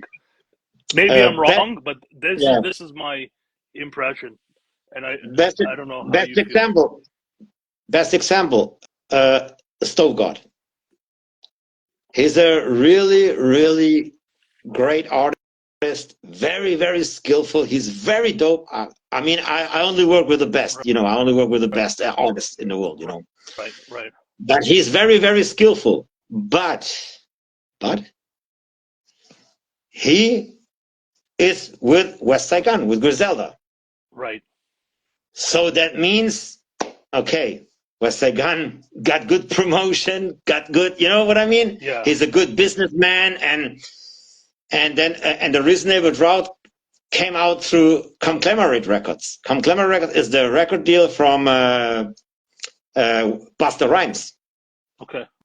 Busta Rhymes, he dropped the Stove God album produced by Rock Marcy. Mm-hmm. Okay, so you got an album dropped by Busta Rhymes, yeah, and now you got a promoter. His name is West Side Gun. Mm-hmm. It's easier than if you are doing everything by yourself, and you know what I mean. Yeah, it depends who's around you, which people are around you. It seems impossible to do. This is what I've gathered. I could be wrong, but it seems like what you can do by yourself is demonstrate that you can show growth in an audience, that you can attract people, that you have a good product, but you can't take it to the next level without some sort of funding, someone else promoting you. Like an agency. It doesn't seem possible anymore to me. Yeah, you need this. You need this for making promotion, for make everything big, and So it's easier if you got a big agency, and then they pay all this stuff for you, instead you make everything yourself. To Yeah. have a big success. We're talking about big success, you know. Yeah. You know, Kendrick Lamar, he's now maybe the most well-known MC. Yeah, but check it. Which people he got around, man? Yeah. He got a, Yeah. you know what I mean? Yeah. Yeah. And his style of music came out very different, and it probably, I'm just theorizing, it probably needed a push too. So like, anyways, I'm getting off track, but yeah. Yeah. So finally, we're gonna talk about Ka. Looking forward to this. I know he's your favorite artist. How did you feel when he passed away? Have you ever spoke to him? You ever seen him live? No, unfortunately, I never spoke to him. Unfortunately, I never saw him live. But I'm listening to his 11 albums still in rotation. Right. He's very, very unique. Nobody does what he did. You know, this style of music, this beats, this lyricism. You know, this. When I was listening to this one track that he did about his mother, I was like crying. You know, it was so emotional, and nobody gave me this feelings, and nobody touched my heart like him. He was out of this world, man. He was, yeah, he gave me something really, really special. You know, all those MCs, they like, you know, with the flows, but like I said, without emotions, and yeah, all this boom, boom, boom. You know, this drums, and I know that you know, drums can distract the message of the MC. Yeah. You know, if you're listening to the message and you listen to the drum, bomb, bomb, it can distract, and you don't really can feel the lyrics so well. You know, the kick and the snare, and Ka, he said, no, hey, fuck all these drums. Hey, I'm talking to you, and I will, you know, touch your heart. Yeah. He's got a very dry delivery. It feels like he's just talking to you, and No. no fireworks. You know, other than what he's saying, it hits you. But my favorite MCs have always been efficient with words. Whoever can say the most with the least words, that's lyricism to me. Yeah. I never like these personally artists that make a lot of noise and a lot Mm. of fluff. So he falls into that category. He's not my favorite of all time, but he falls into that category of he says what he needs to say. There's no fat. He's telling you exactly what's on his mind, you know. So I respect MCs like that. Mm. Yeah. He said, Um. he said, I'm painting spoken words. Right. Right. Yeah, and you know, he was so incredible, and when he passed away, you know, on this day, you know, my homie Dennis the Menace, a really dope MC from my city, he gave me that information, and this day, and I said, hey, I was like broke, you know, I was like, yeah, and So he was your favorite MC and producer together, both, or you know, the combination, you know, his beats and his lyric and his raps, yeah, and both, you know, both was the combination was incredible, and because you know, when he rapped, and the beats, they had you know, exactly mood that needs for the lyrics. You know, this yeah. combination was so great. So This was, I remember him and Rock Marcy from like 2010 and before, really like picking up steam. Their name was getting out there. I mm, disconnected a bit from Cause Music, but a year and a half ago, I spent 2 weeks like catching up on everything. And mm. he has a track that really like hit me. I wanted to quote it if you're cool with that. Yeah. The track, it's called A Martyr's Reward. No, that's the project. No, The track What is is the album? yeah, I need all that. So it hit Oh, it hit me as a listener. Why? So I'm a white person. I'm a big hip hop fan.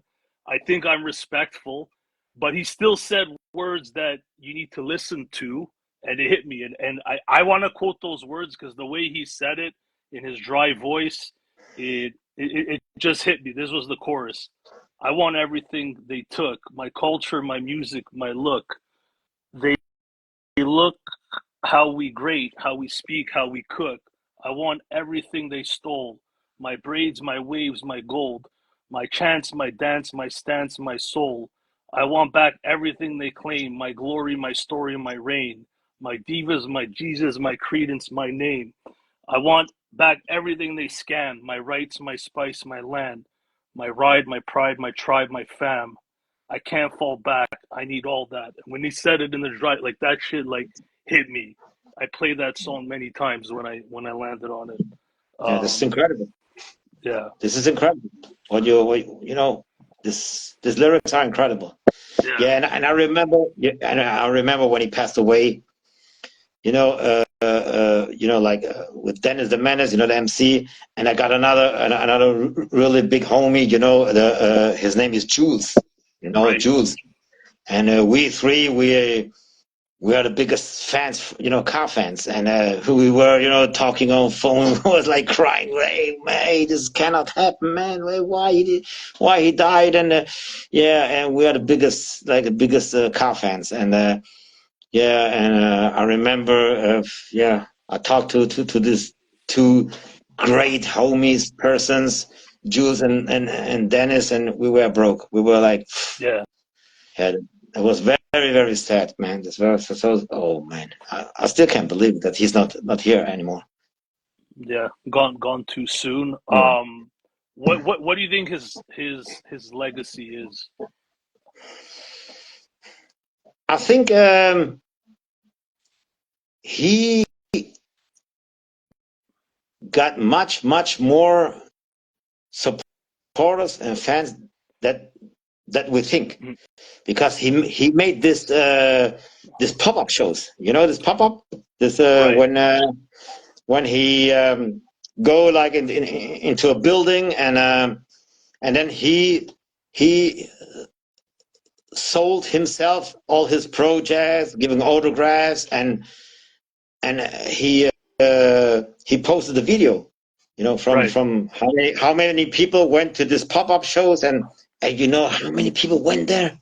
Oh, right, so many people, and then I and then I saw a Brain Orchestra, like the one MC Brain Orchestra, and some well-known underground MCs. They were also waiting to get in this building to get an album from him, and right. he was very very mm, how to say, uh, I think most of the MCs, they look at him like he's like, one of the, High, who cares? Loc is like I was in there. That happened recently. His pop up was that a recent one? it was like 2 weeks before he passed Yeah, away. yeah. I remember seeing that in the timeline. Yeah, he Yeah, was 2 weeks before. Yeah, and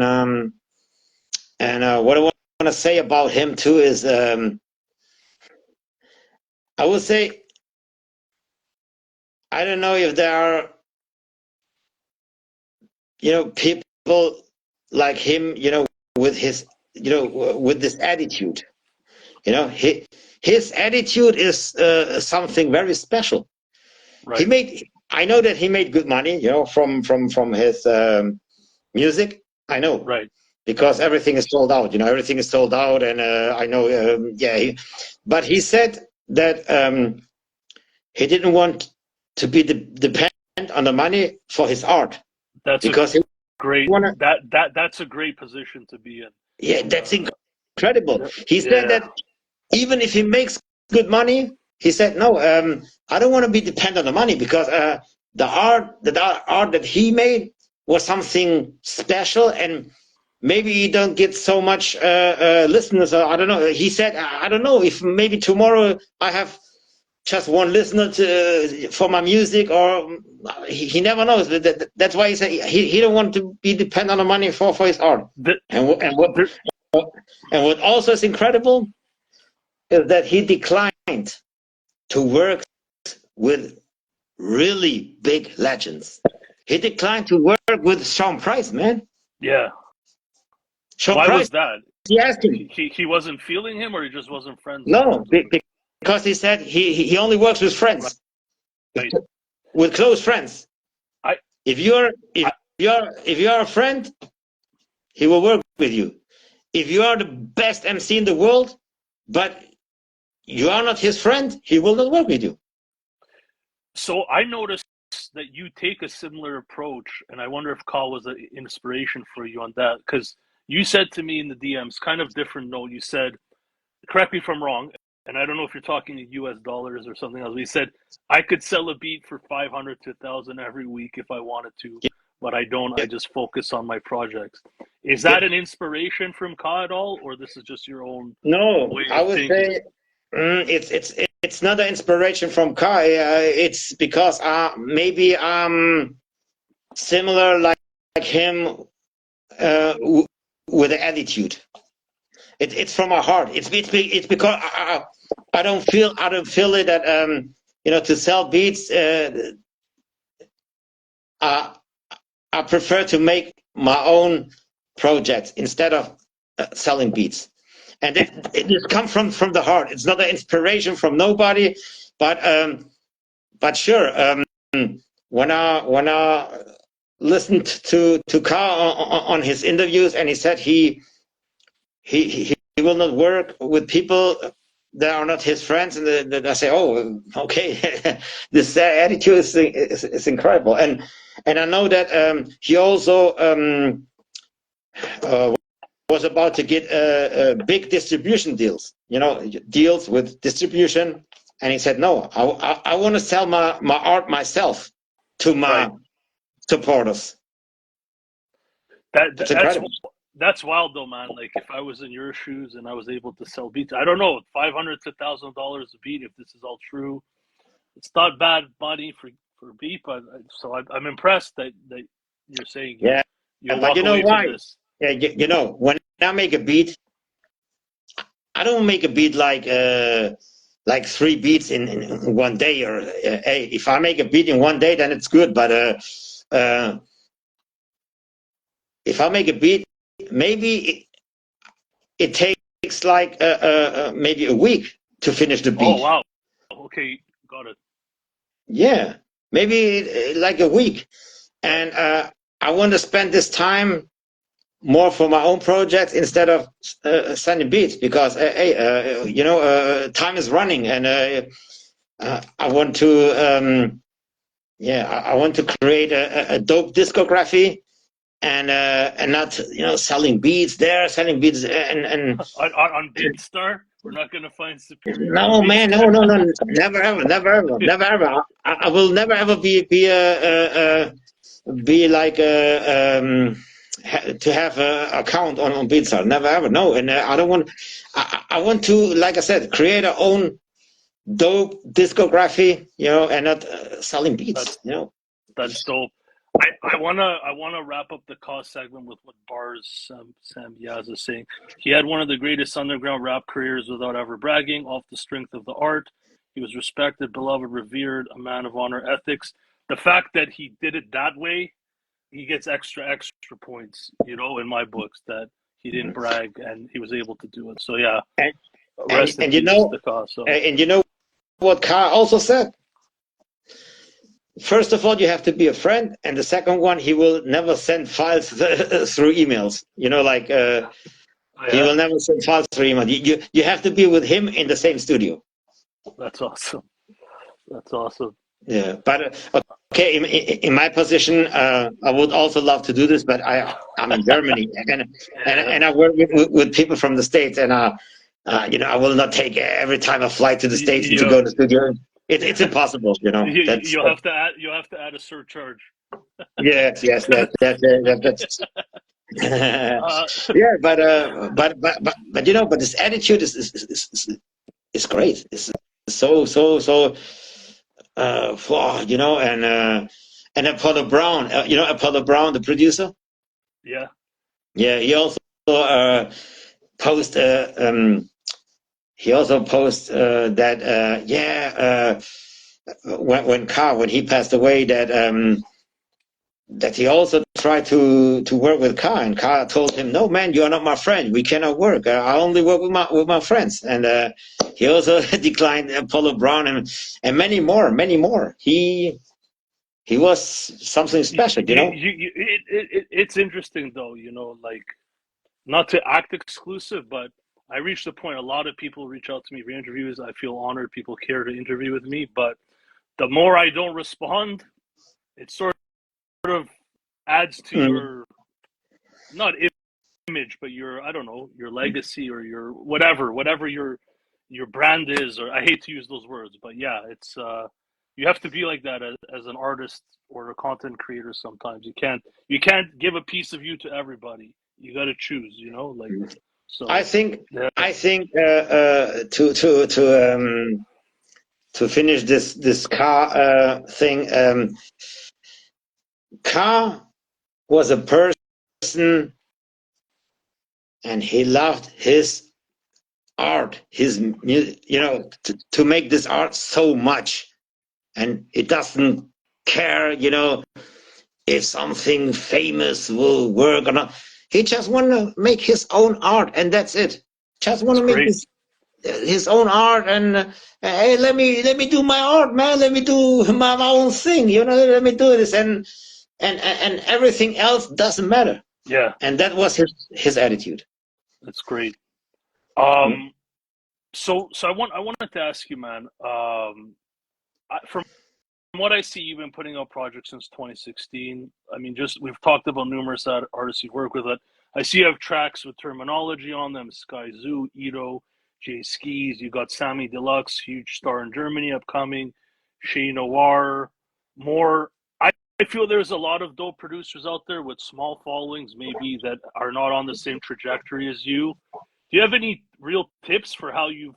I feel like you've climbed through the underground. When I look at your resume, any tips on sort of how to work with great artists and go up the ladder in that way? Mm. Um, the most important thing is that you keep pushing. You know, you keep boom, boom, boom, boom, always pushing. But I don't mean with pushing just to release something, but to connect people, to talk with this guy, to talk with that, to do that, blah, blah, blah, you know, to be in this circle and to push your stuff. Because Right. I think there are people, they drop something, and then they think, oh, I don't have this success what I expected. Oh man, what should I do, man? Yeah, and then they think, okay, maybe the world is not waiting for me. I don't know, and I will live this shit. But this is wrong. You never know when something will, you know, grow up. And same with me. You know, I was starting as a typical boom bap producer. You know, when Right. you listen to my stuff, you know, with terminology and with rags and blue NOG and all the stuff, it was very boom bap stuff. So, and that's what I started with this How, genre. You know, how did you get to them so early, or is it because they were still sort of finding yeah, on the way up? they were here on shows, but I also wrote them, and uh, it's a mix between between everything, you know, a mix. Right. So go on shows, you know, and um, or talk to them, and or write them, and yeah.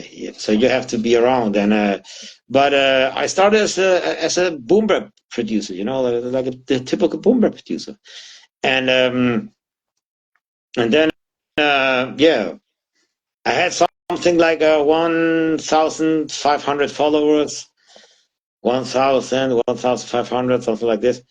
But then when I made the first album with Ito, Yeah. then I get more than 6,000 followers more. I was on 7,000, something like this. I said, oh, what's going on right now? Right. And and and, and then it started that the people, they wrote me DMs and, hey, can you send me a beat? Hey, can we work together? Bam, bam, bam. When I dropped this one with Ito, Mm-hmm. yeah, everything changed. Mm-hmm. I said, hey, what's going on, man? And then I realized that this new style, because my style before was like typical boomer, and then now, I went to this more cinematic, grimy stuff, and I said, oh, maybe that was the right way for me to go more into this grimy, and then and now I'm in this lane, and It's yeah, pretty crazy that your first project in that lane was with Ito. yes, That's pretty interesting. Was he the expecting that one from you? the one before was I dropped an album with Verbal Kant, from the Ugly Heroes, Yeah, and it was I don't know him, but I did listen to his music, so now and it I was know. a mix between some grimy beats, but also some boom bap beats. It was more like a mix. But the very first album that I dropped, just with this grimy cinematic beats, was the one project with That's Ito. crazy. Was he expecting that from you, or? When I met him on SoundCloud, and when I was listening to his style, then I thought, hey, he needs something grimy, man, something like a mafia movie, something like, something grimy, and I have to make a whole project in this lane. So this grimy stuff, and then I made this long story short, and I think that was the beginning of my real career, of my. That's awesome. That must have been a big learning experience, that project, Yeah, yeah. production-wise. Like I said, Huge. no, you should never give up. You should never give up, and always keep pushing, always trying. You never know. Maybe it's not today, the day that the people will recognize you as, hey, you're great, or you're making good stuff. You have to keep pushing, keep pushing, and maybe one day, oh, this is great, and boom, and then you never know, man. You never know. Keep pushing, man. Keep making your thing. So I'm gonna ask you a few random questions. Then I have a closing questions. I have Yeah, specific closing questions for each guest. Are you still okay? We're gonna wrap up soon. Are you yeah. still Yeah, okay? I'm very Okay. fine. I'm very Okay. fine. Yeah. Okay. Awesome. What's your gear? What gear are you using? What's your setup like? Can you tell the producers out here what kind of gear Superior is You using mean to make beats? To you make beats. What's your setup like to make beats? you mean my equipment? Yeah. Machine Studio from Native Instruments. Okay. I'm not an expert, but I'll let you tell everyone. So go ahead. Yeah, that's the equipment. I sold everything. I had a lot of equipment, and I sold everything, and then I bought a machine. It's something similar like the MPC, Right. but it also has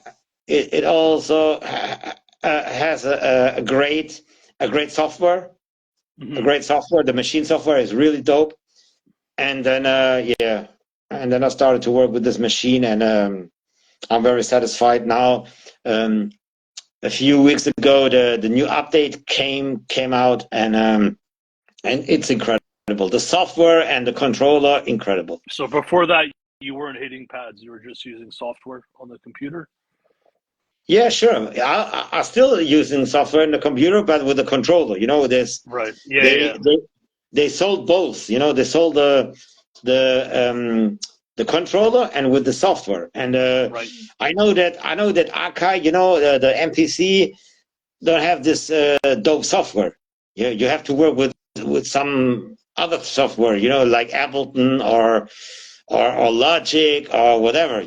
But if you have the machine, you have a machine software, and the software is dope and very the this workflow between this two, the controller and the software is really Dope.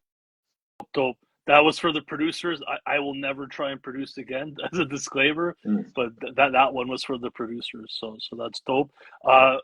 Changing gears again. I'm not gonna ask you anything personal, but I always found it as an artist very difficult to turn off my creativity. I would be at work writing rhymes. I would be dropping the ball everywhere. Things I have to do. I'm just lost in this world of creativity. I could not turn it off when I was doing it. How do you balance real life, let's say, and art? What's what's your strategy? My strategy is whenever I'm in the mood to make beats, to make art, then I do it.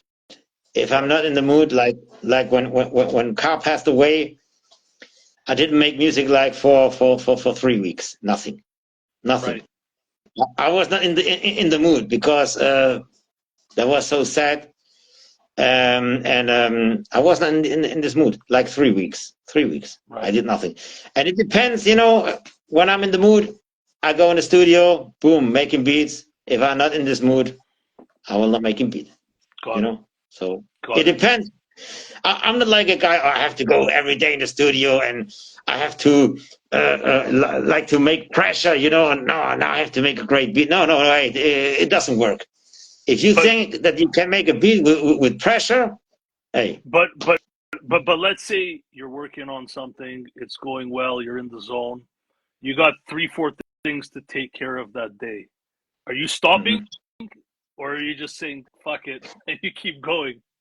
Can you Hey, turn yourself off no, when you need to? it depends. It depends. If you have some really important appointments or something really, I have a 7 year kid, old kid, you know, 7 year Right, old kid, right. and if he has like a concert or something like this, and I will not miss this, you know, his daddy will be there, and and sitting there and watch the new upcoming artist. I don't know, you know what I mean? So Yeah, yeah, yeah. it depends what. Uh, what appointments or what I have in this day. But Yeah, yeah. if there is nothing important, I'll say no. I keep here making music, and I'm still, I will be still in the studio, uh, um, and I will finish this. I Yes. remember years ago now, I was working at a call center and I'm like thinking of rhymes while calls are coming in. Like I'm doing a very bad job at work. I'm just getting by and thinking of rhymes. Like that's how I had a hard time separating it. So I wanted to ask you. So sounds like Mhm. you have a strategy that works. So that's dope. Yeah. Uh, another random thing. You told me you had some funny interaction with Busta Rhymes. I want to hear everything, so I thought I'd let you tell us. Oh man, this was so funny, man. This was incredible. This was so funny and incredible. Okay, that was the time when Buster when he dropped the Blockbuster album. Okay, Right. and I was listening to it, and I can't believe it. That was not good. Really not good. It was not without a concept. You know, you have one track, this trap style, then you have another track like Uh, 90s rap, then you have another trying no to make concept. everyone happy. I never heard it for the record, but I hear what Yeah, you're but saying. also the tracks, also the tracks weren't good. You know, All right. that there was not a good 90s track. No, in my opinion, it was not a good album. Right. No respect to Buster, he's a big legend, but this album, hey man, forget this album. Right. Okay, my opinion, my honest opinion. Okay, so then, yeah, and then I saw that he posted the cover, and yeah, and then he wrote thoughts. Yeah, that his people should write thoughts, you know, about this album. And normally I don't write negative stuff. You know, I prefer to write nothing, instead something negative. Yeah. That's a Yeah. bad one. If if if I write something in the internet, in the social media, I write something positive Right. instead of writing something negative. But Right. at this day, I don't know what happened, but I had a feeling I have to tell him my honest opinion. Because you respect him, obviously, right? Yeah, That's why but you have to tell him. at this day, I had the feeling, man, you should tell him your honest opinion. And I was thinking about, should I not, should I? Okay. And then I wrote him in the comments, honestly, I'm not feeling it. Right. Okay. That's it. Okay. And then, okay. And I turned my phone off, did some other stuff. And yeah, and then, I don't know, I think 2 hours, 3 hours later. You you woke up to this track? No, I'm just joking. Go ahead. No, I don't know, man. I'm joking. I'm joking. Go ahead. Go ahead. Yeah, Go ahead. I don't know, but yeah, a few hours later, yeah, then I watched, you know, I look at my phone and I say, okay, what's going on there? And then I was like a little bit curious, what other people wrote or write on that post with this album. What other people think about this album? I was curious. I was like, I will check out what the other people say about this album. And you know what happened? He blocked me. Mm, I was blocked. And I said, what? I just wow. wrote, honestly, I'm not feeling it, and you blocked me? Right. Just Right. because I said, honestly, I'm not feeling it? Right. Hey, and now listen, and now this is very, very funny. Then I was looking at the cover, his album cover, and I was laughing so loud. The name of the album is Blockbuster. And now I said, now I know why he blocked me, because he's the Blockbuster, man. Right. He blocked me because he's the Blockbuster. Right. And then I was laughing so loud, man. And this was so funny, man. Hey, he blocked me because I just wrote, honestly, I'm not feeling it. Right. Right. If you can't handle criticism in this business, you are wrong. You are wrong in this business. But My, my, what should I say? He's Busta Rhymes. But my, no, but normally, hey, you have to. If somebody says, "Hey, I don't like your music," it's a period. I say, "Hey, it's all good. You're not chosen for my music. Everything is fine, man. You're good, man. Go to listen to other stuff, man. Everything is fine. If you don't like my music, I'll make music for certain people, you know, yeah. certain music for certain people. And if you don't like my music, everything is fine. It's cool, man. If you don't like it, if Yeah. you just say, oh, that's why I don't like it, brilliant. It's dope. Go. There are other artists. Go and listen to other artists. I'm fine with it. But I would never block people because he said, "Hey, honestly, I don't feel your album." I will Yeah. never block Unless they're this. trolling you. Man, Maybe. Yeah.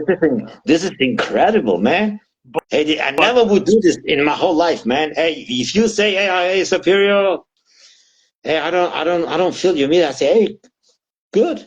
Everything is fine. I, Everything is fine." you know what?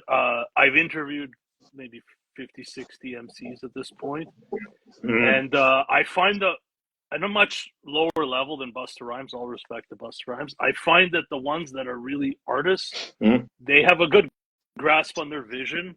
And when some people ask me for feedback now, which is an honor, it happens a lot. I give my feedback. They hear it, they process it. If it's useful, they take it. If it's not, they're like, I'm okay, mm, and they keep mm. going. Right? They have a vision that's strong enough that their ego is not bruised.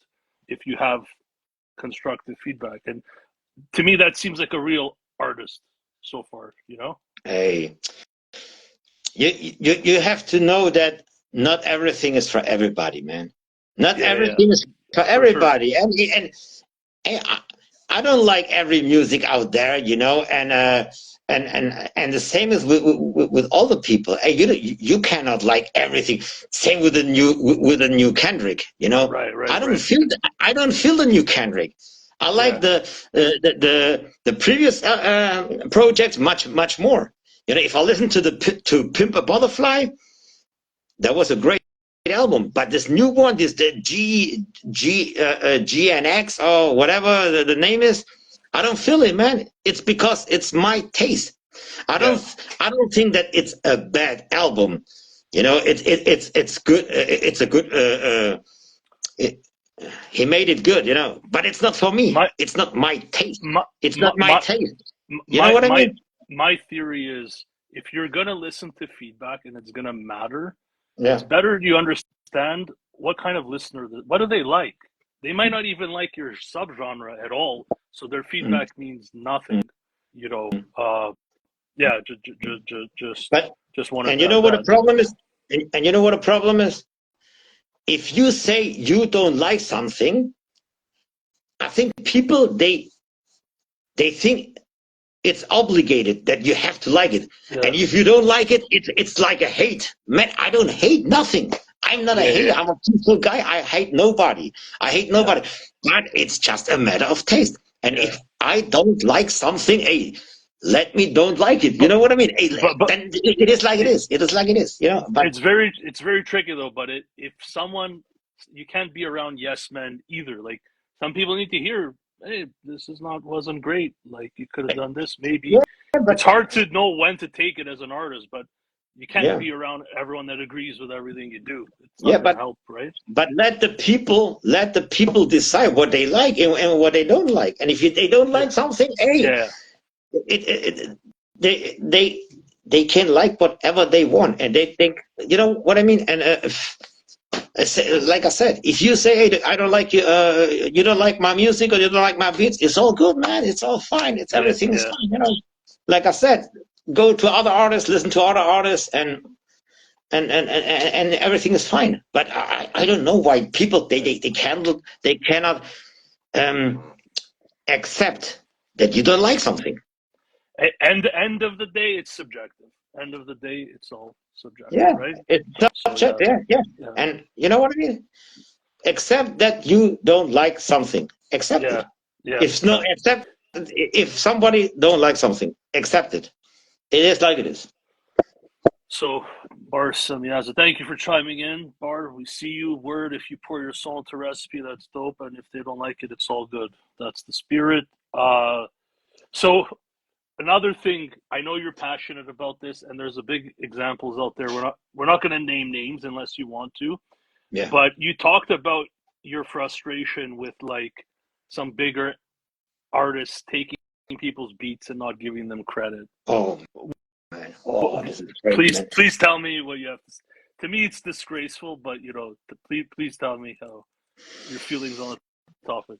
You know, there are big artists, and they use beats from unknown producers, and then they put this beat. Even if it's MP3, I would never ever release MP3 because the quality is whack. You know, if I release something, it has to be a great quality. But I would never release an MP3. But those big artists, they take this MP3 from this unknown producer and they release it. Yeah. They release it on Spotify without credits to the unknown producer, and that's really, really whack, man. That's really whack. You know? I see some of these artists also turning around and giving indie advice because they're doing well and like being pro indie and pro Like, artist, but at the same time they're doing shit like this. hey, It looks like if you, that's the if, funny part. hey, if you get a art or work from somebody and you release it, you drop this as a release, you should give him the credits and, of course, pay him, please. Right. For his work, for his for making this beat for you. Because in this, if you make this, then it's also like a work. I never do this. I never make stuff like this. But hey, you have to be paid. If you send a beat to someone and he use it, and also he should give you the credits. And there are big artists or big, well-known artists. They use beats without paying the producers and mention the producer in the credits. And that's really, really whack. Never ever. Hey, if someone tried to make it with me, I will go to my lawyer and I would destroy him. But really, I would destroy this guy, because I have all the beats that I make. I can give you the like the proof that the beats are made by me. Right. And I would destroy this guys. If someone would try to make this with me, I would destroy him. Right. But I have good lawyers, and some people, they don't have these lawyers and this, you know what I mean? Have you had to go through that before? I never was in this situation.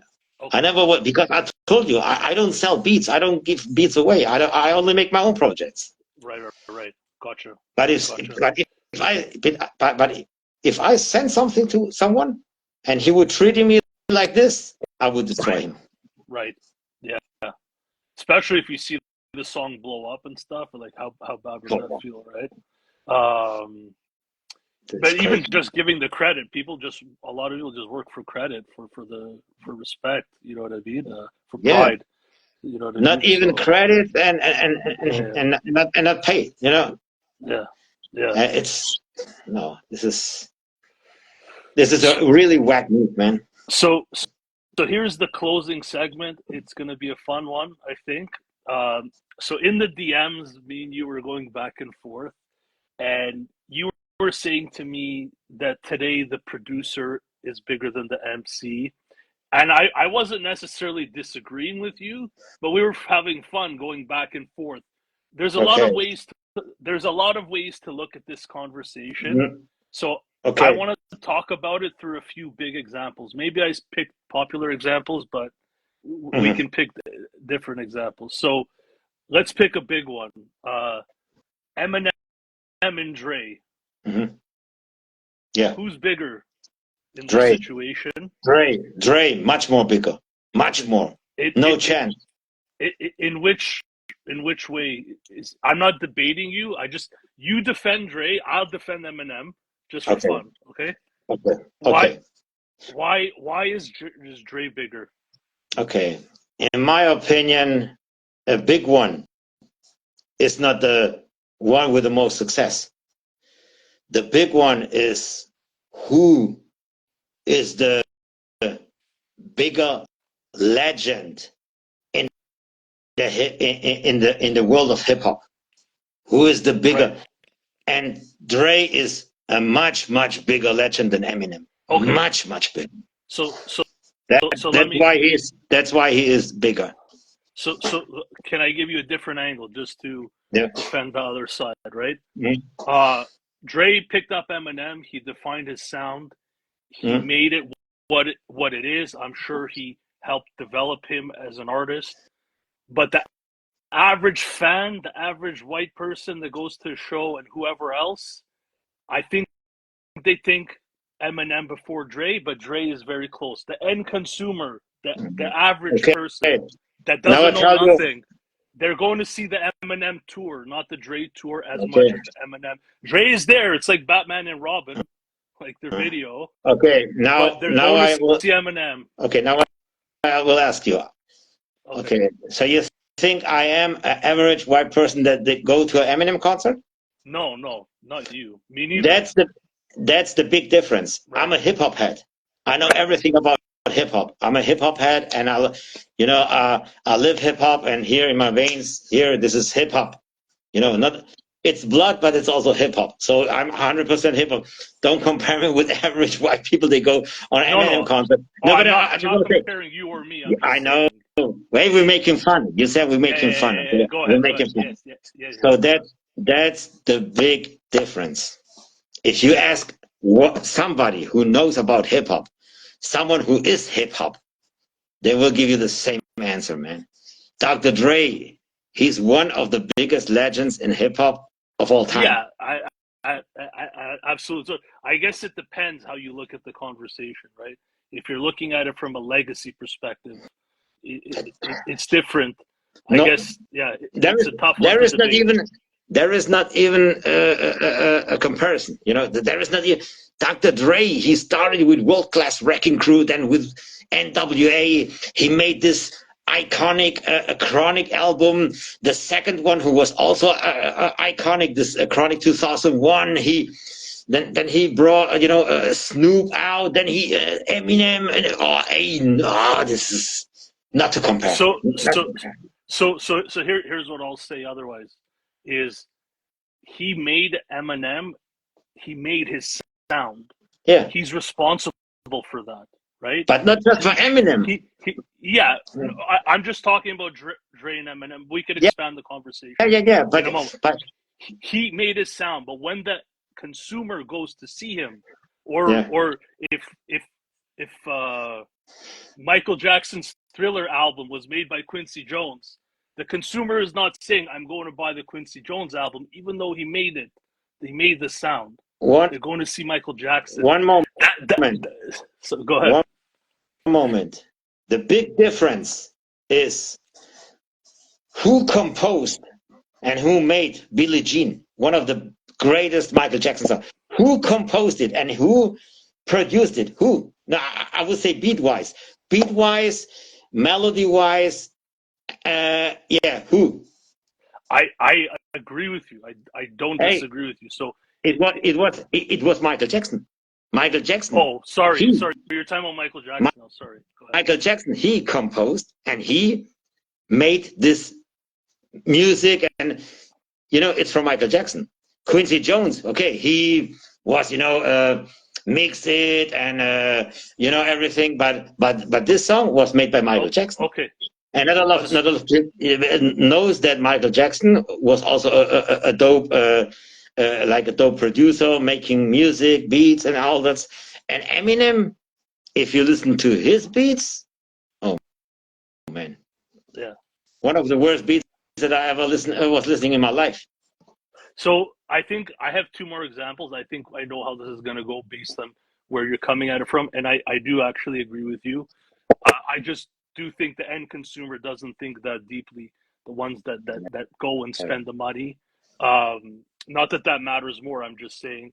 I was gonna say as the next example, RZA and Wu-Tang Clan, but I think the conversation will be the same.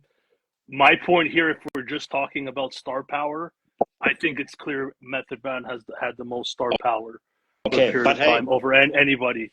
But okay, but who is the mastermind from Wu-Tang? RZA, of course, yeah, Without RZA, there is no Wu-Tang. Without yeah. Method Man, there is sure Wu-Tang, because there is still Ghostface Killer, Raekwon, Jizza. There is still Wu-Tang, but without RZA, there is no Wu-Tang. But to the person Yeah. off the street, they just see the biggest star in the person. That is the persona of the music. It appears to be the person. Who is the Um, boss of Wu-Tang? Who is the boss? Is it Method Man? no, Why? Why is RZA the boss? he architected the sound. He got everyone together. Mhm. He produced it. Absolutely. There we go. That's what I Okay. like them. Yeah. So here's my last example, and then we're gonna wrap up the interview. Okay. Ready? Okay. Who's more important here, producer or MC? Superior or Vega 7? Okay. Now I will tell you. I will tell you something. Okay. And this is very the best thing to leave the video, or to the interview.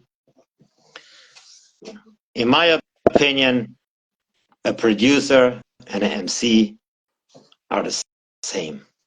No one Dope. is bigger. Dope. Because without a dope MC,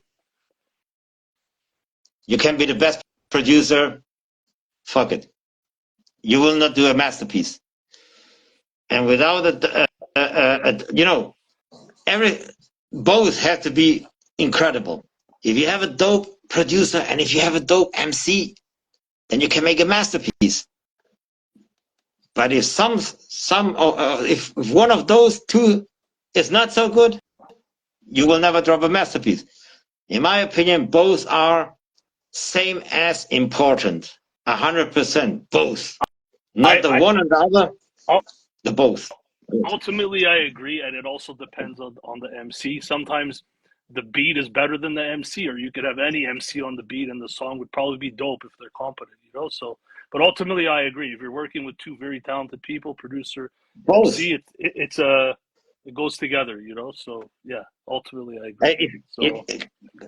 If you listen to Wu-Tang, Wu-Tang is a great example, and you listen to the track Cream. Right. This sample, this mood of the sample, and this production, in my opinion, is so good. But the MCs are also really, really good. And that's why this song is incredible, because both, or better example, because Cream is a good example, but I'll give you a better example. Shook Ones, Right. Deep. The beat is incredible. Absolutely. It's one of the best hip hop beats that I heard in my whole life. It stands up on its own. This beat by Havoc is one of the best beats of all time, in my opinion. That's my opinion. But Prodigy, I got the stuck of the realness. We be the infamous. You heard of us. Another Queensbridge murderers. You know, this rap is perfect. Yeah. And perfect texture for the beat. Yeah, the beat and the rap, both perfect. Perfect song. It's one of the greatest songs of all time. Yeah. Because of both. You know, beat incredible, rap incredible, incredible song. There we go. So Superior, I knew this would be an incredible interview. I'm gonna quote Bar Simyaza again. Church Superior is truly on another level. It ain't just sonically, it's intellectual. Listen to his catalog. He makes soundscapes, projects, masterpieces. He gets it. This is why I knew this would be a fantastic interview. I think we've talked about a lot. Is there anything else you want to share before we depart? Yeah, I just want to say that you should try to be with good people, because they give you this motivation, you know, to keep making stuff. And I have the best friends, you know. Two of them are in this you know, in this podcast right now. You know, I have to say a big shout out to Jules and to Dennis the Menace. You know, they are from our city. Right. I'm very, very glad to have these friends, and you have to be with very, very good people. You need this in this life, you know, and keep pushing, man. Keep pushing, and destroy everything out there, you know. Kill them, okay? Absolutely. And to you, thanks so much, because with you, you know, we artists, we can survive. You know, we need these platforms, especially in the underground, especially, you know, in this scene.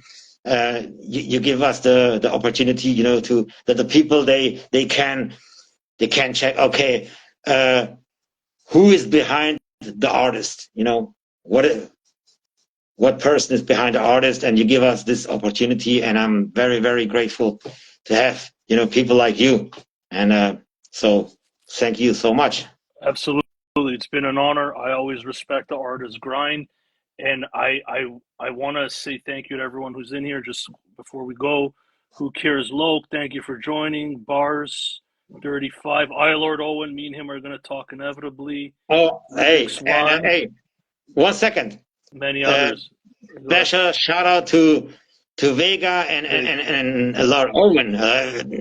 You know, when I make an interview, I try to not to look at the comments because it distracts. You know what I mean? You look at the comments and oh, hey, who's the? I try to focus on on your questions and Right. to answer it the best possible. You know, the best what how I can make it. You know, the yeah the to answer it so as good as I can. You know what I mean? Right. So I try not to look at the comments, and but I saw that a lot Owen, and also saw that Vega was at the beginning here. But like I said, my focus was on you, and but a special shout out to those two people, and I also saw that the Epis podcast was here, and they're Yeah, also that's great people. dope. They had a I great love them. episode with you. Check it out. I love the all those three from the Abyss podcast. They also gave me the opportunity. They're also great people, and yeah, all you man, you're so good people, and very dope, man. Yeah, I love it. Thank you, everyone. This will be up on YouTube. I will DM all of you if you hit like on any of my posts. Have a great day, everyone. Have a great weekend, and we'll stay in touch. Take care. Peace. Peace.